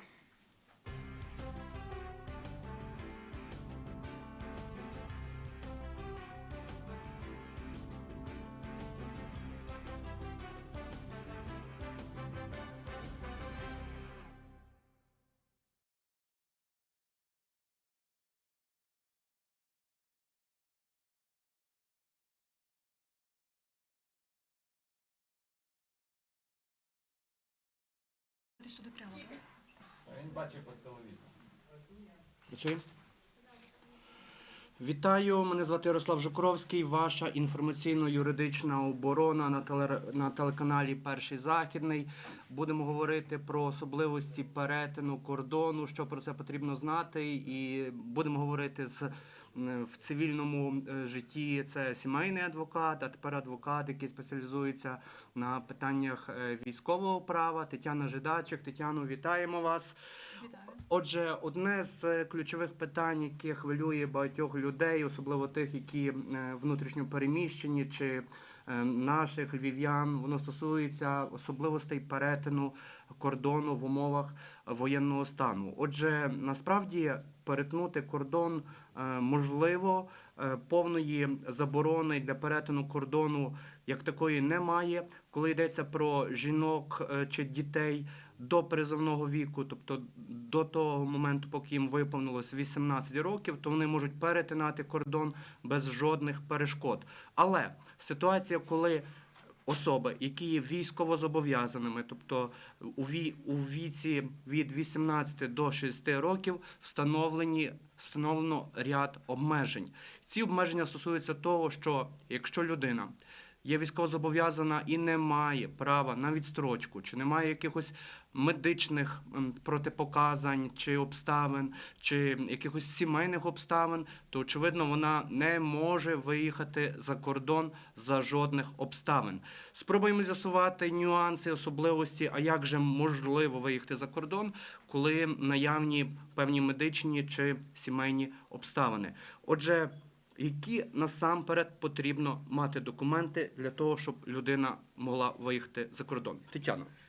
Отже, почнімо з того. Я хочу наголосити на тому, що це вже на даний час багатьом відомо про те, що дійсно в нас було запроваджено обмеження щодо виїзду військовозобов'язаних чоловіків за кордон з моменту введення воєнного стану. І на теперішній час наші державні органи стараються більше це врегулювати питання, оскільки виникає дуже багато запитань. І останні зміни, які на даний час чинні, були внесені 13 березня до постанови Кабінету міністрів України про правила державного кордону громадянами України. І тобто, ми маємо ми говоримо про постанову постанову 264, і всі, хто хоче зрозуміти відповідь на питання, а хто ж тепер вже може виїжджати, відкриваємо постанову 264 Кабінету міністрів, і що ми там читаємо? Ми там читаємо в першу чергу про осіб з інвалідністю, тобто особи з інвалідністю першої і другої групи, що було внесено зараз 13 березня, можуть перетинати державний кордон. Тобто, що до них обмеження не стосуються. До цього часу вони були зобов'язані з'являтися в військкомат, вони були зобов'язані зніматися з обліку, отримувати якісь медичні документи. На даний час таких обмежень вже немає. Тобто, якщо це є особа з інвалідністю першої та другої групи, незалежно від віку, вона має право з'явитися на кордон, надати документи, що підтверджують її інвалідність. Це може бути починаючи від акту МСЕКу, це є або посвідчення особи з інвалідністю, або пенсійне посвідчення, або будь-який інший документ, який підтверджує інвалідність, і такі особи безперешкодно мають виїхати за кордон. Крім того, це можуть бути особи, теж які досягли 18-річного віку, якщо вони є родичами першого ступеню осіб з інвалідністю першої та другої групи, вони так само мають право безперешкодно перетнути кордон як особи, які їх супроводжують. А також, якщо вони супроводжують осіб, які є обмежено дієздатні або недієздатні. Тепер зупинимось на першій і другій групі інвалідності. Отже, вам треба знати, якщо ви маєте інвалідність першої чи другої групи, є постановою визначено чіткий перелік документів і ніякий інший. Тобто, якщо у вас немає саме такого документу, довідки МСЕК, посвідчення про інвалідність, а є якісь інші довідки, які не входять в перелік, який визначений Кабінетом міністрів, то, очевидно, вас не випустять за кордон. І в тій ситуації що робити? Очевидно, якщо люди, які втратили документи внаслідок бойових дій, вони мають звернутися до військового комісара для того, щоб він встановив непридатність чи ступінь інвалідності і видав, відповідно, іншу довідку. В інших випадках дуже часто, наприклад, ви працюєте в центрі по роботі з військовозобов'язаними, люди ставлять питання, їх повертають. Що з цим робити? Так, ми стикалися з такими питаннями, коли особа, маючи документи, які підтверджують те, що вона особа з інвалідністю першої, другої групи, її повертають. Що робити в таких випадках? На даний час працюють гарячі лінії Державної прикордонної служби. Звичайно, що туди важко додзвонитися, але це реально. І ми стикалися з тим, що протягом цього тижня ще не всі однаково трактували, не всі однаково розуміли і знали, що з такими документами можна виїжджати. І, звичайно, що особа тратила додатково кілька днів для того, щоб від кордону повернутися до нас, особливо, що це внутрішньо переміщена особа, яка стає на військовий облік в тому населеному пункті, куди вона приїжджає, і на це вона витрачає додатковий час. Однак ми йшли все одно. Ми завжди стараємося допомогти всім військовозобов'язаним, які до нас звертаються. Ми все одно ставили їх на військовий облік і казали про те, що вони можуть знову йти і з цими документами перетинати державний кордон. Крім того, ситуацію, коли наявні медичні документи, наприклад, коли людина здійснює опікунство, очевидно, потрібно, щоб був відповідне підтвердження юридичного факту здійснення опікунства. Це може бути, наприклад, рішення суду. Що це ще може бути? Так, рішення суду. Хто не зміг отримати рішення суду до теперішнього часу і в кого його на руках немає, це також міф про те, що його можна швидко отримати. Тобто до мене, як до адвоката, протягом останніх трьох тижнів поступало дуже багато дзвінків з приводу того, як можна швидко оформити опікунство. Або з приводу того, що чоловіки хочуть підтвердити факт того, що вони самостійно утримують дитину. Але я хочу наголосити на тому, що рішення суду в нас отримується в загальному порядку. Це є дуже тривалий процес. Тому тут не йде мова про рішення суду про опікунство. Тут я раджу оформляти як догляд. Тобто особа, яка здійснює догляд, в даному випадку ми говоримо про військовозобов'язаних чоловіків, яка здійснює догляд за тією особою, яка його потребує, вона має звернутися до сімейного лікаря, якщо ще не було укладено декларацію з сімейним лікарем, так, звернутися в амбулаторію і підтвердити, і отримати довідку, яка є теж встановленої форми, про те, що особа така потребує догляду. І з цим документом звернутися в соцзахист, де їй буде підтверджено про те, що саме вона здійснює догляд за такою особою, і отримати довідку. І про те, що вона отримує допомогу на здійснення такого соціального догляду. Тобто цих документів на даний час буде повністю достатньо. Отже, спробуємо підсумувати питання можливості перетину кордону у зв'язку з наявними медичними документами. Тобто весь блок медичних документів зводиться до наступного. Ви маєте бути інвалідом першої або другої групи. Якщо у вас є третя група інвалідності або необхідність термінового виїзду за кордон, то в даному випадку по третій групі і по можливостях виїзду за кордон у зв'язку, наприклад, з онкологічними захворюваннями, у зв'язку з необхідністю термінового проведення операції, вам, очевидно, треба звертатись до військового комісара, і він приймає рішення щодо можливості перетину кордону особи від 18 до 60 років чоловічої статі. Є ще один нюанс з сімейними. Тобто в народі це називається сімейні обставини, за яких законодавство дозволяє виїжджати за кордон. Про що йдеться? Йде мова про чоловіків, яких є на утриманні 3 і більше дітей. Тобто, або на даний час вже... Уточнення, 3 або більше дітей своїх. Тобто чужих дітей, звичайно, в цю категорію не включають, і коли ви приїдете на кордон, то з чужими дітьми вас не випустять. Так, зараз так само є дуже багато запитань з приводу усиновлення дітей, з приводу того, що, наприклад, чоловік з жінкою, які одружені, виховують 2 дітей, але в жінки є дитина від першого шлюбу, йде питання про те, чи можна терміново усиновити, встановити опікунство. Ні, не можна. Тобто, якщо це було зроблено до того, то, звичайно, так. Якщо ви в свідоцтві про народження дітей записаний як батько, це 3 і більше дитини. Так само прикордонна служба дозволяє перетин кордону тим чоловікам, в яких на даний час є 2 дитини, а також дружина вагітна і термін вагітності від 35 тижнів. Це те, що ми знаємо з практики, що на кордоні це дозволено. З приводу сімейних, так само, якщо батько самостійно утримує дитину віком до 18 років. Тут, знову ж таки, хочу наголосити, що йде мова, самостійне утримання дитини має бути підтверджено рішенням суду про позбавлення матері батьківських прав, або якщо матір померла, тобто це є свідоцтво про смерть матері, або якщо матір визнана такою, що безвісти відсутня. Тобто, якщо це є ті документи, які дійсно підтверджують, що батько самостійно виховує дитину.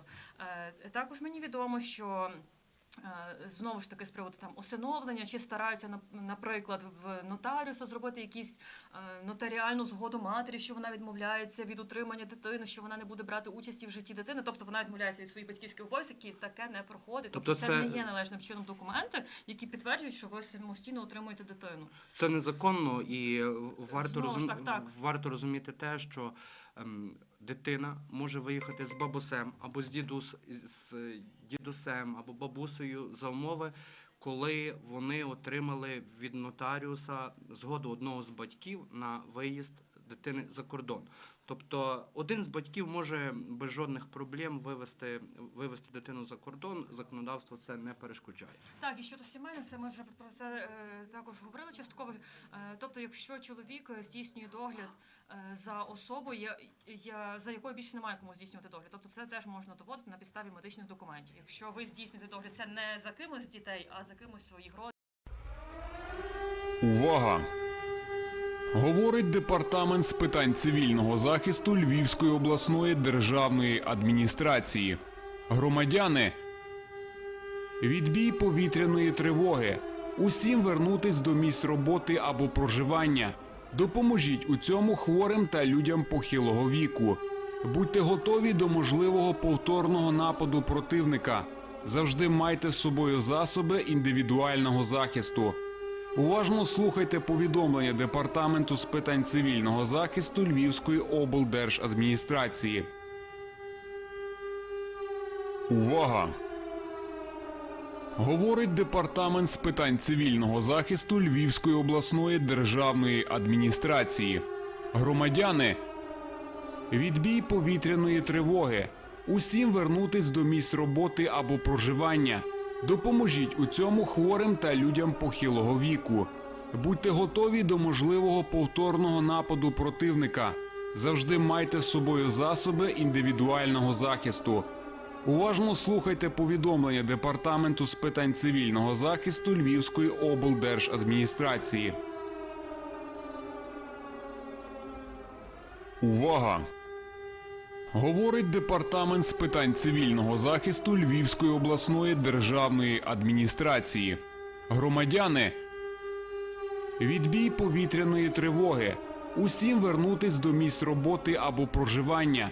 Допоможіть у цьому хворим та людям похилого віку. Будьте готові до можливого повторного нападу противника. Завжди майте з собою засоби індивідуального захисту. Уважно слухайте повідомлення Департаменту з питань цивільного захисту Львівської облдержадміністрації. Увага! Говорить Департамент з питань цивільного захисту Львівської обласної державної адміністрації. Громадяни, відбій повітряної тривоги. Усім вернутись до місць роботи або проживання. Допоможіть у цьому хворим та людям похилого віку. Будьте готові до можливого повторного нападу противника. Завжди майте з собою засоби індивідуального захисту. Уважно слухайте повідомлення Департаменту з питань цивільного захисту Львівської облдержадміністрації. Увага! Говорить Департамент з питань цивільного захисту Львівської обласної державної адміністрації. Громадяни, відбій повітряної тривоги. Усім вернутись до місць роботи або проживання. Допоможіть у цьому хворим та людям похилого віку. Будьте готові до можливого повторного нападу противника. Завжди майте з собою засоби індивідуального захисту. Уважно слухайте повідомлення Департаменту з питань цивільного захисту Львівської облдержадміністрації. Увага! Говорить Департамент з питань цивільного захисту Львівської обласної державної адміністрації. Громадяни, відбій повітряної тривоги. Усім вернутись до місць роботи або проживання. Допоможіть у цьому хворим та людям похилого віку. Будьте готові до можливого повторного нападу противника. Завжди майте з собою засоби індивідуального захисту. Уважно слухайте повідомлення Департаменту з питань цивільного захисту Львівської облдержадміністрації. Увага! Говорить Департамент з питань цивільного захисту Львівської обласної державної адміністрації. Громадяни, відбій повітряної тривоги. Усім вернутись до місць роботи або проживання. Допоможіть у цьому хворим та людям похилого віку. Будьте готові до можливого повторного нападу противника. Завжди майте з собою засоби індивідуального захисту. Уважно слухайте повідомлення Департаменту з питань цивільного захисту Львівської облдержадміністрації. Увага! Говорить Департамент з питань цивільного захисту Львівської обласної державної адміністрації. Громадяни, відбій повітряної тривоги. Усім вернутись до місць роботи або проживання. Допоможіть у цьому хворим та людям похилого віку. Будьте готові до можливого повторного нападу противника. Завжди майте з собою засоби індивідуального захисту. Уважно слухайте повідомлення Департаменту з питань цивільного захисту Львівської облдержадміністрації.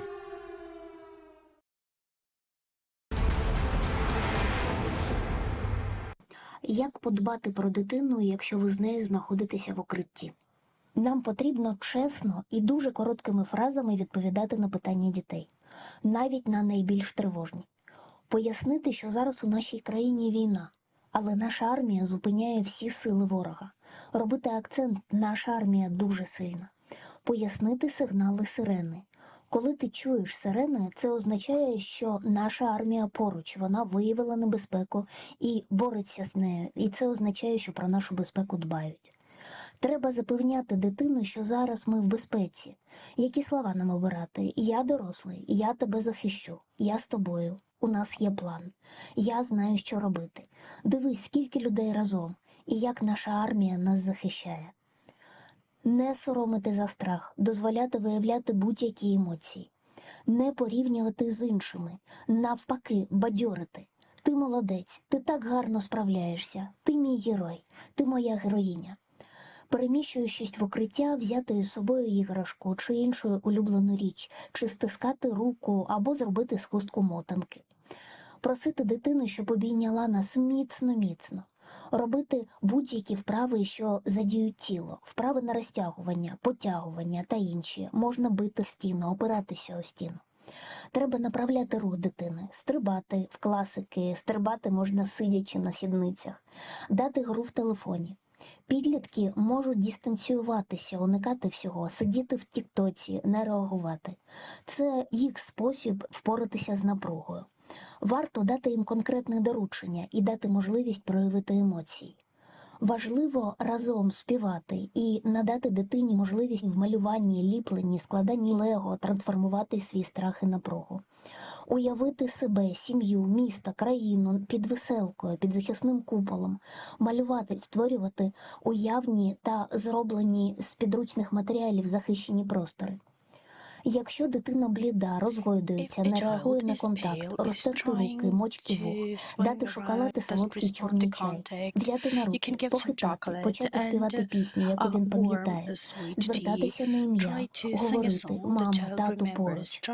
Потім дати чи тетріс на телефоні, або пограти в дартс, або гру, пов'язану з просторовим сприйняттям. Ми обов'язково впораємося. Ми дуже сильні. We are very strong.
Доброго вечора, ми з України.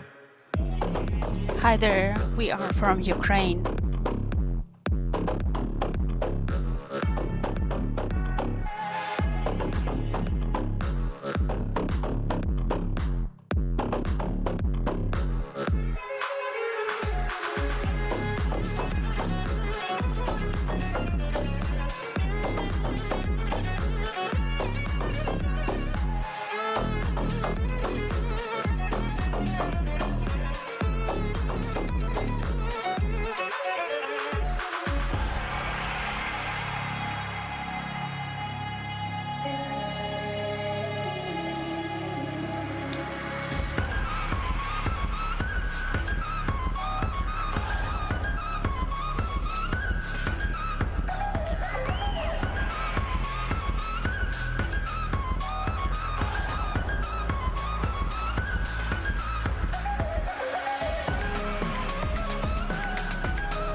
Доброго вечора, ми з України. Hi there, Ukraine, that's where we are from.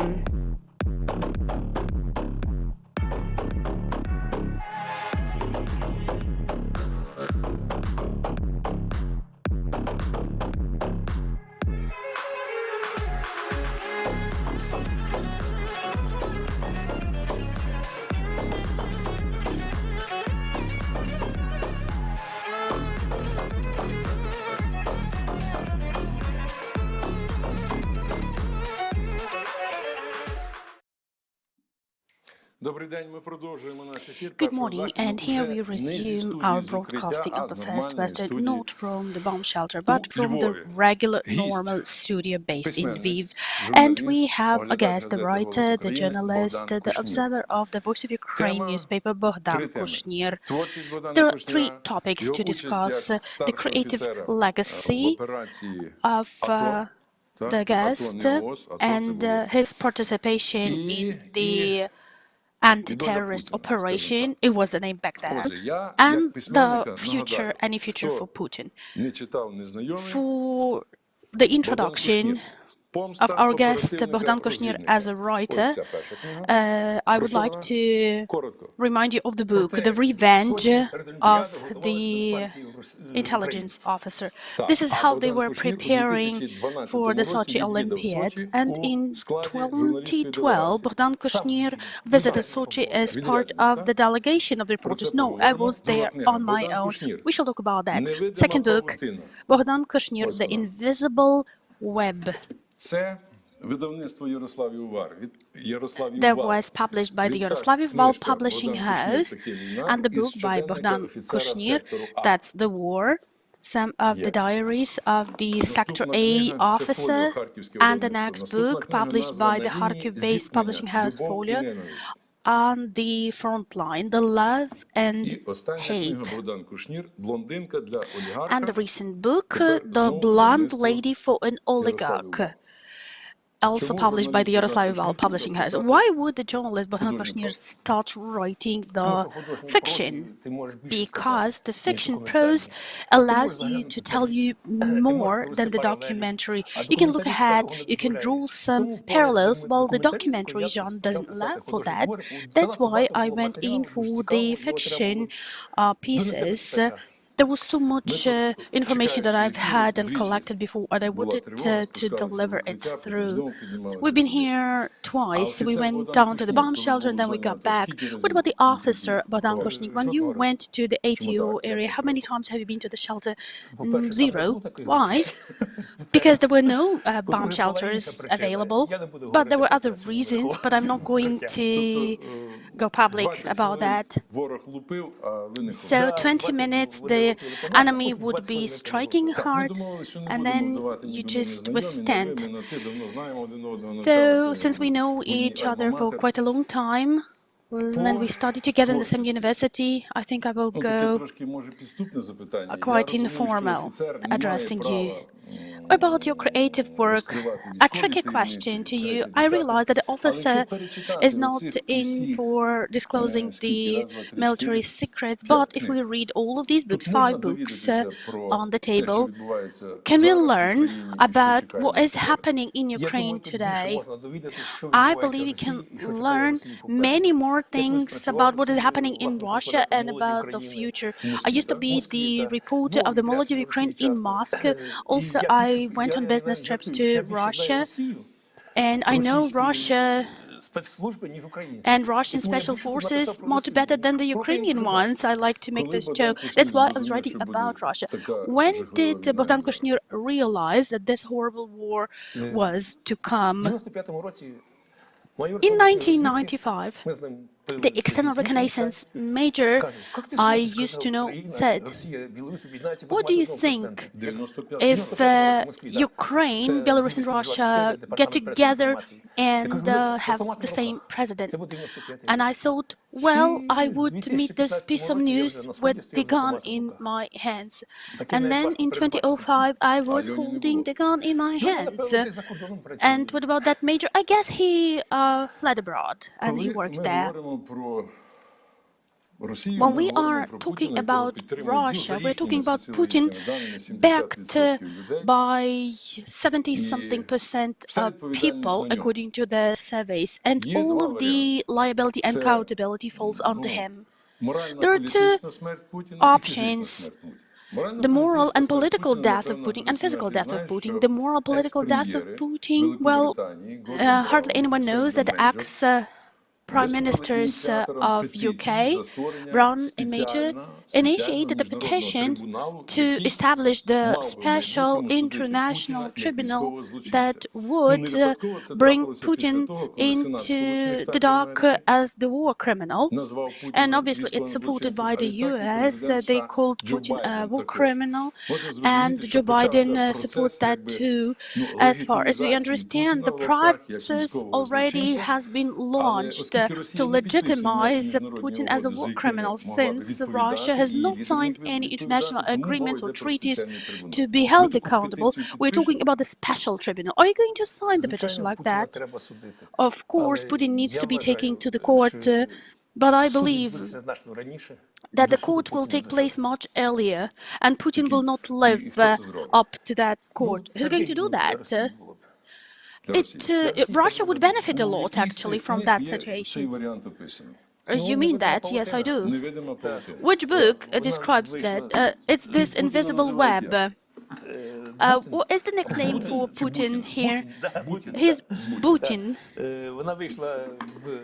It came out in 2015. I wrote it in 2014, but it took time to publish. And I'm writing here the story that the Russian military reconnaissance neutralized Putin in his residence 50 kilometers from Sochi, as commissioned by the Russian oligarchs. I know that area and I described it very well. Why that place? Because there was no contemplative division or any other division, or there were only several hundreds of security guards. And I described in detail how that was going to happen.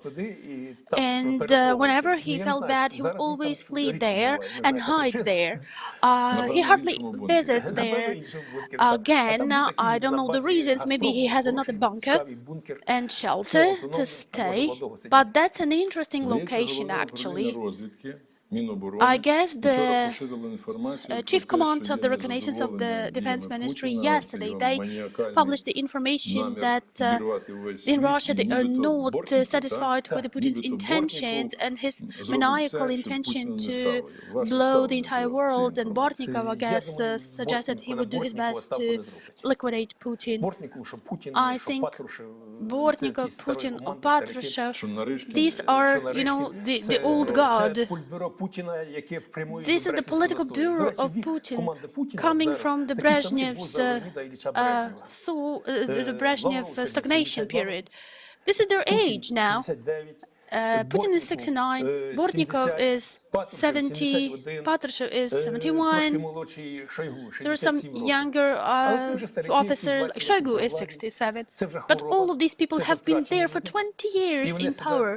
They are already, you know, infected with this power disease. I think it's a danger. So 20 years staying in power, it's a diagnosis already. It's a disease, it's a chronic disease. We have other illustrations of the Lukashenko ruler. He would be walking around with his gun in his hands when people are coming out to the rally. These are mentally challenged people, and the same goes for Putin. You cannot keep people longer than 2 terms in the office. They get delusioned. Well, Putin already actually is liable for war crimes. Now, I believe he would think it beneficial to engage Belarus into the war, because this feedback and response would be shared by Belarus and Russia now.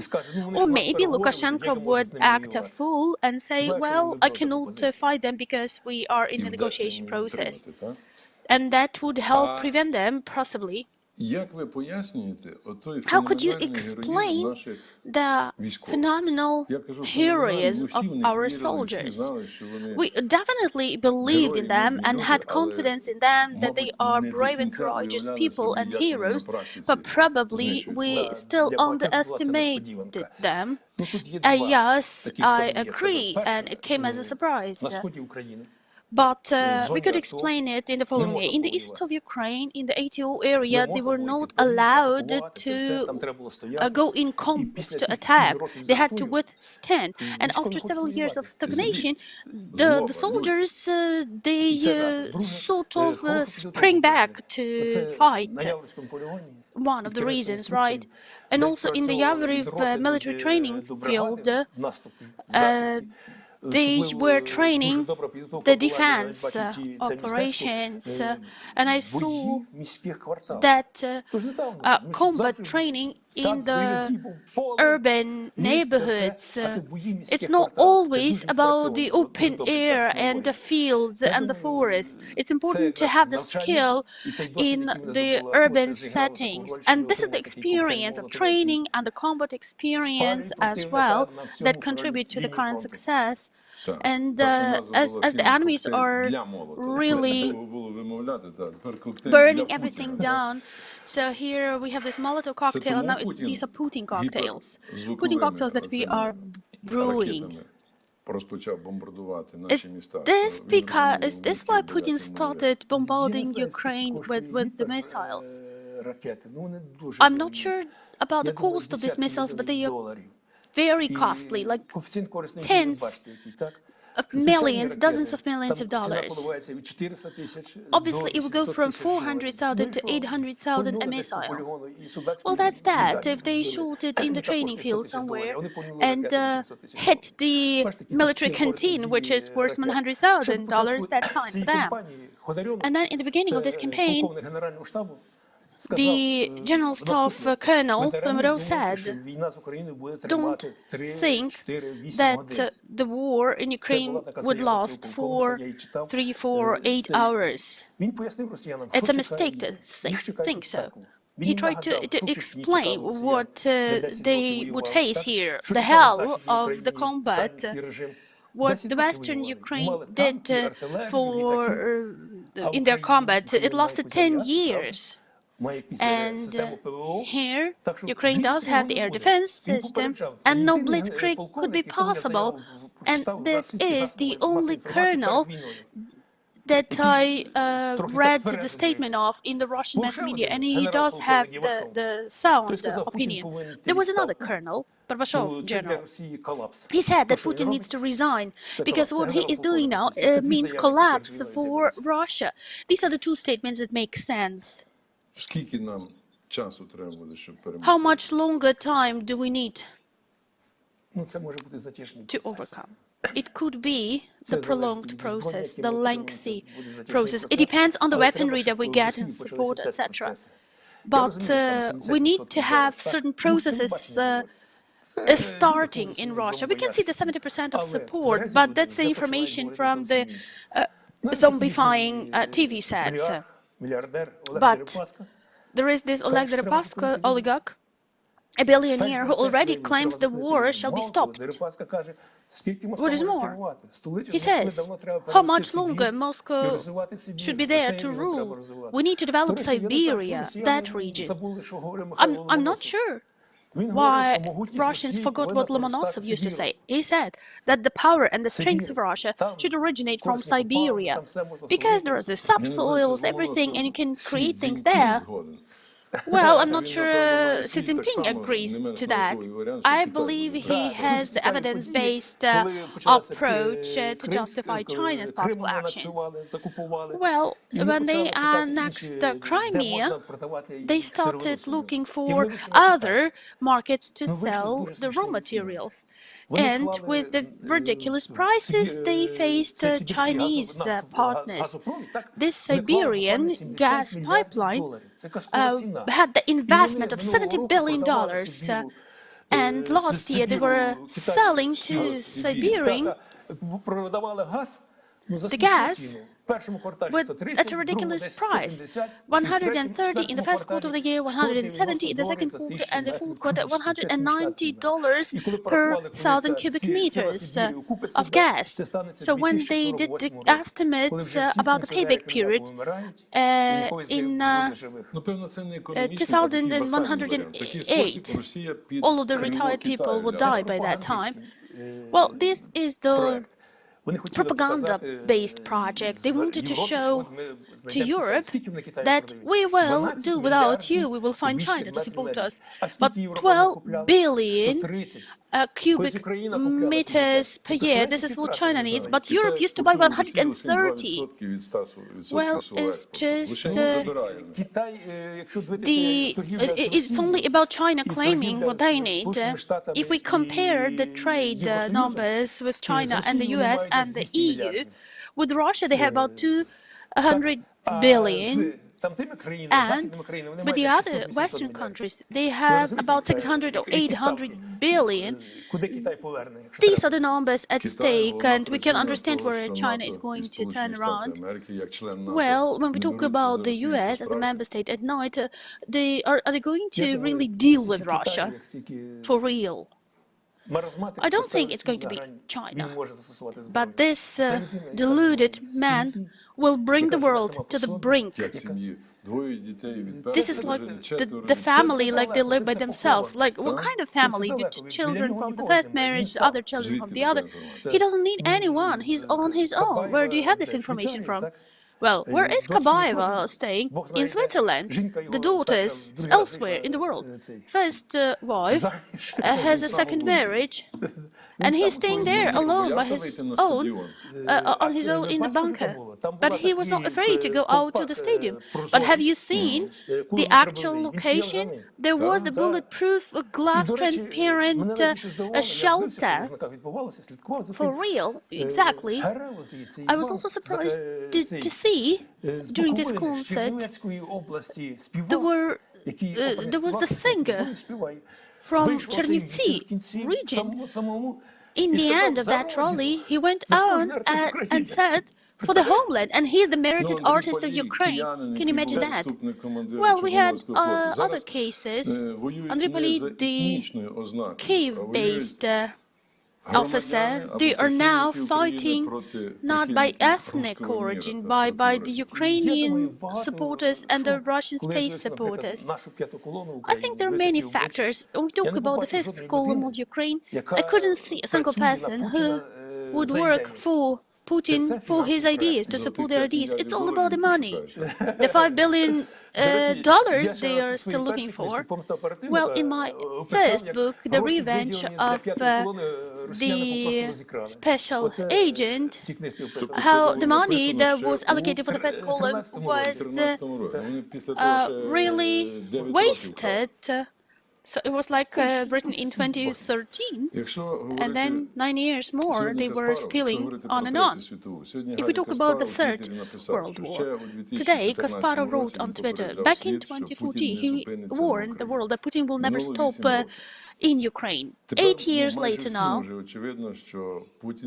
I believe everyone can understand that Putin will never stop in Ukraine. He would go further. It's not about occupying Ukraine, but he is not going to be satisfied with Ukraine's territory only. What are your writer's assumptions? Well, the missiles are the exhaustible resource. They have several hundreds of various calibers, etc. This will end someday. Also, I was reading Kasparov's interview to the German newspaper, and he said that Putin's entry and invasion into Ukraine means disaster and collapse for Russia. I don't think Putin is going to go any further to the Baltic states or to Poland after Ukraine. He's going to heal his wounds he's going to get here, or maybe these are going to bring to his death. So I guess that's the strategy, to stop Putin here in Ukraine, and in a couple of months or a couple of years put an end to Russia and divide the country into several republics. Putin was complaining about that threat. We are not talking about Putin alone. We are talking about Putin alone, because when we talk about Stalinism, we talked about Stalin. When Stalin died, everything went normal. Putin is the weapon, but there is the ideology. The Russian Orthodox Church, for example, they support this Russian space ideology. Recently, in the main cathedral in Russia, the Patriarch Kirill Gudyaev, or whatever you call him, he hosted the team from Rosgvardia, blessed them to go to war against Ukraine, and that's the point. The Russian Orthodox Church are going to support the ideology of the fascist policy of Russia. Kirill, the Patriarch, presented to the army general a blessing and the icon of the Holy Virgin. But you could put it in simpler terms. You could say that the colonel of FSB is presenting something to another FSB colonel.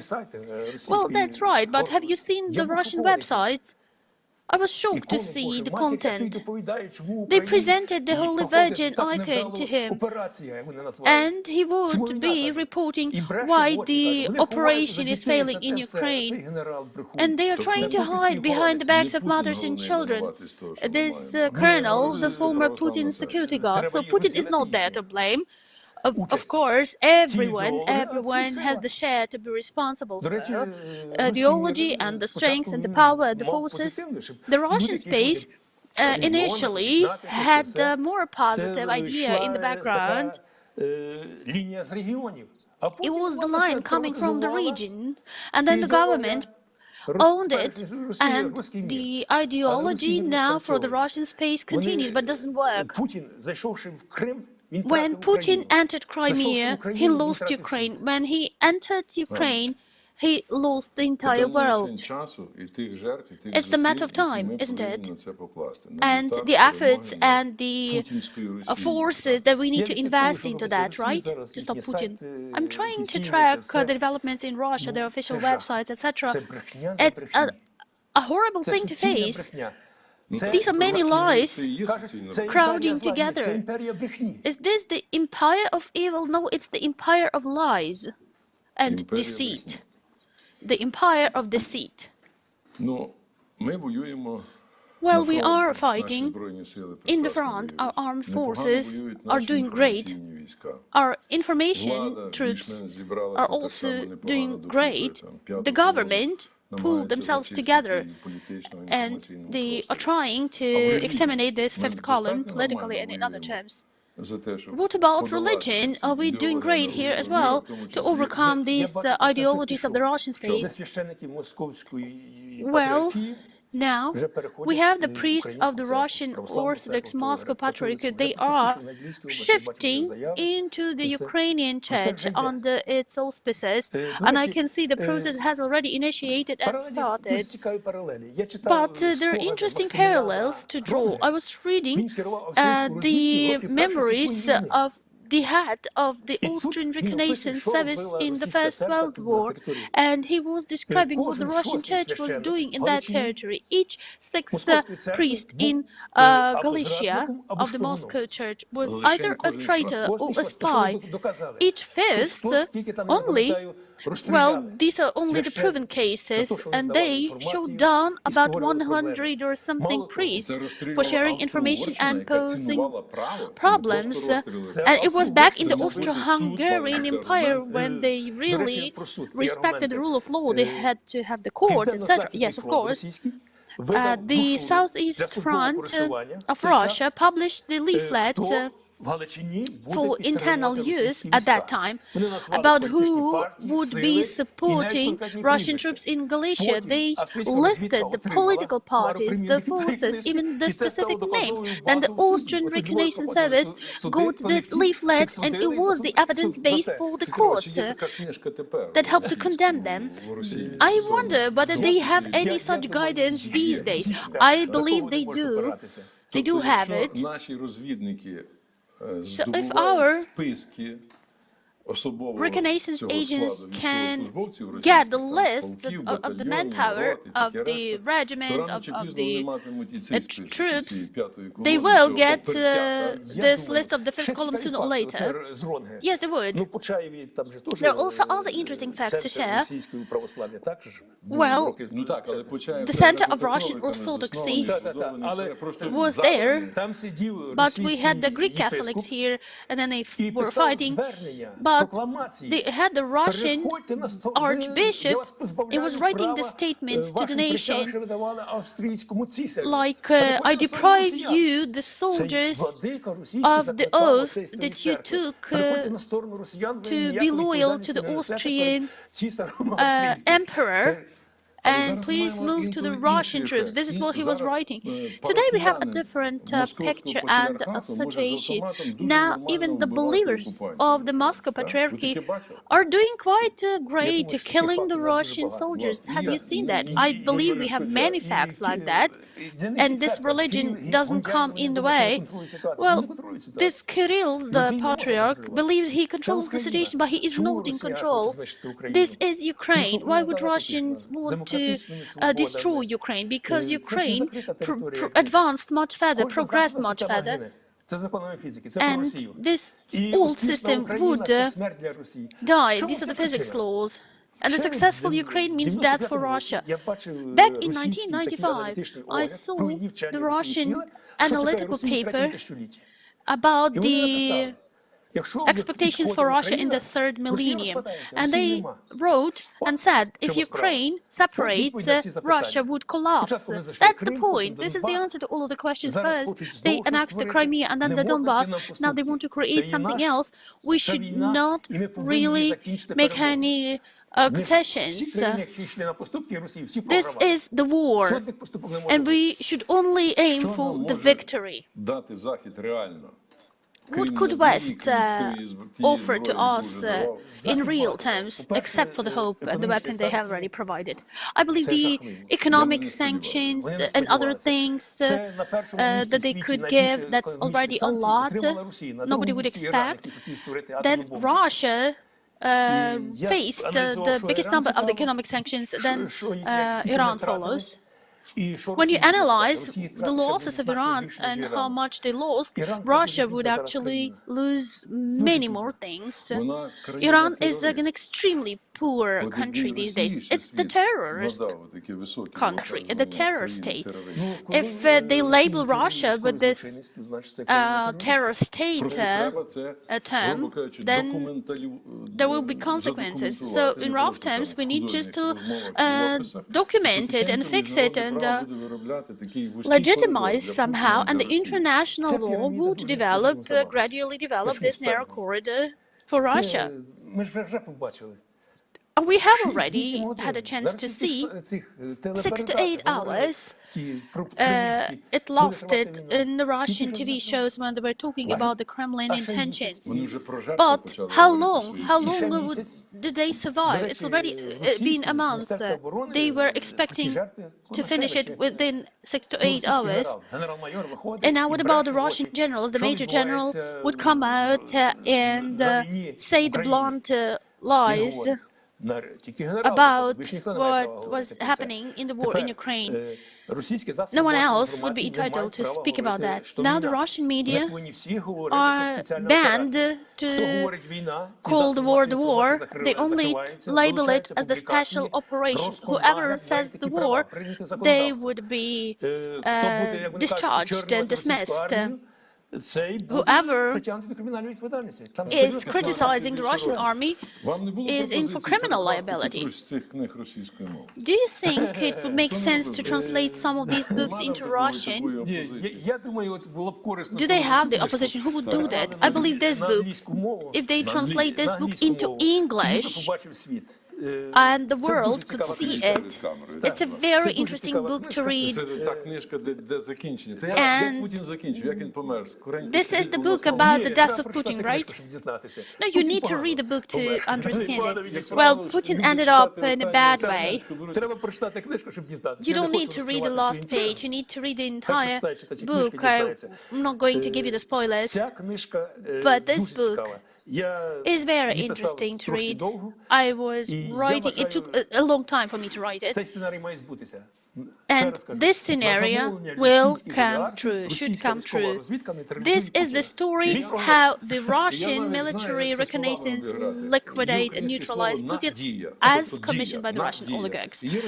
In Ukraine, we have this word hope, Nadia, and in Russia, they have Nadezhda, which has the stamp of waiting, and in Ukraine it's about acting. So we had Bogdan Kushnir here with us, and thank you for your time and this conversation for us. Read his books and you will learn more about the successful outcomes of our war.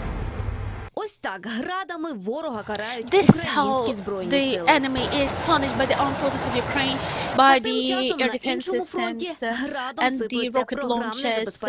But on the other front, we also are launching our cyber missiles against the Russian websites. On February 26, the Ministry for Digital Transformation of Ukraine announced about the establishment of the IT army. It now includes 300,000 cyber soldiers. They managed to block many Russian propaganda websites. They also attacked the enemy TV channels where Ukrainian songs were broadcast. The IT fighters showed many successful attempts with the Russian stock exchange. It only took them 2 minutes to break it. I started in the first day of war. I resumed my email on Mail.ru, and with the help of this email box, I managed to create the bots, the Telegram channels, the YouTube channel, and I went further to work with my bots on the forums. I started with Хлібопечка.ру forum. She's not an IT expert, she doesn't have the deep experience, but she could manage many things. She only needed a smartphone, the internet connection, and several hours of free time. While her child is still in the playground, the mom is able to get through to the same moms as she is from the aggressor state. I was sharing to Russian women the photos of their husbands they would never be able to see again. The website where you could get the data about getting their husbands back, and writing the text, sending the comments under the videos on the YouTube channel, sending the personal messages on the social media. Anyone could do this, kids and retired people, and this is the incredible opportunity to use your gadget for the benefit of the country, not for entertainment. You could join the information troops, it's very easy. This is the official cyber police website, and it has the detailed guidance and instructions how to work with which social media in simple to understand language. They describe that, and this is the work for our security. My daughter and I, we are baking the bread and bringing it to the front line. That's great. Then we deliver some stuff and clothes for the refugees. That's great. But this job is by all means not less important. It's not going to see the immediate results, but this is going to take time. Igor Kushnir chose the similar line of work in the information front, and he's trying to share the actual information about what is happening in Ukraine to the Russians and to the rest of the world. He mostly works on social media and can see the outcomes. There are many changes that we can see. To be brief, the refrigerator is starting to win the TV set, because you can use the TV set and really trumpet around that everything is fine, but we are going to win not thanks to the information war alone, but we could help, we could bring the victory closer to reinforce the economic sanctions and the combat. And the IT industry is helping Ukraine to keep the economy going, and they managed to evacuate 4,000 families of IT experts since the beginning of the war, and several tons of equipment.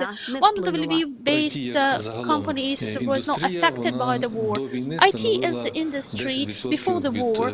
It accounted for 10% of Ukraine's GDP. This is one of maybe the only industry that could continue offering services to the customers in a more or less the same scope that before the war, and bring the foreign currency revenues to Ukraine. They're paying taxes and they're donating. This is about our company as well. Over the time of war, the company donated 500 million hryvnias. The boys that are using the keyboards undertook another duty that they undertook since the beginning of the war. This is cyber volunteering. The IT developers are most efficient in what they are able to do, and they can manage many things using their keyboards. There are many fronts in this war. The most important thing is that every Ukrainian citizen finds their own front.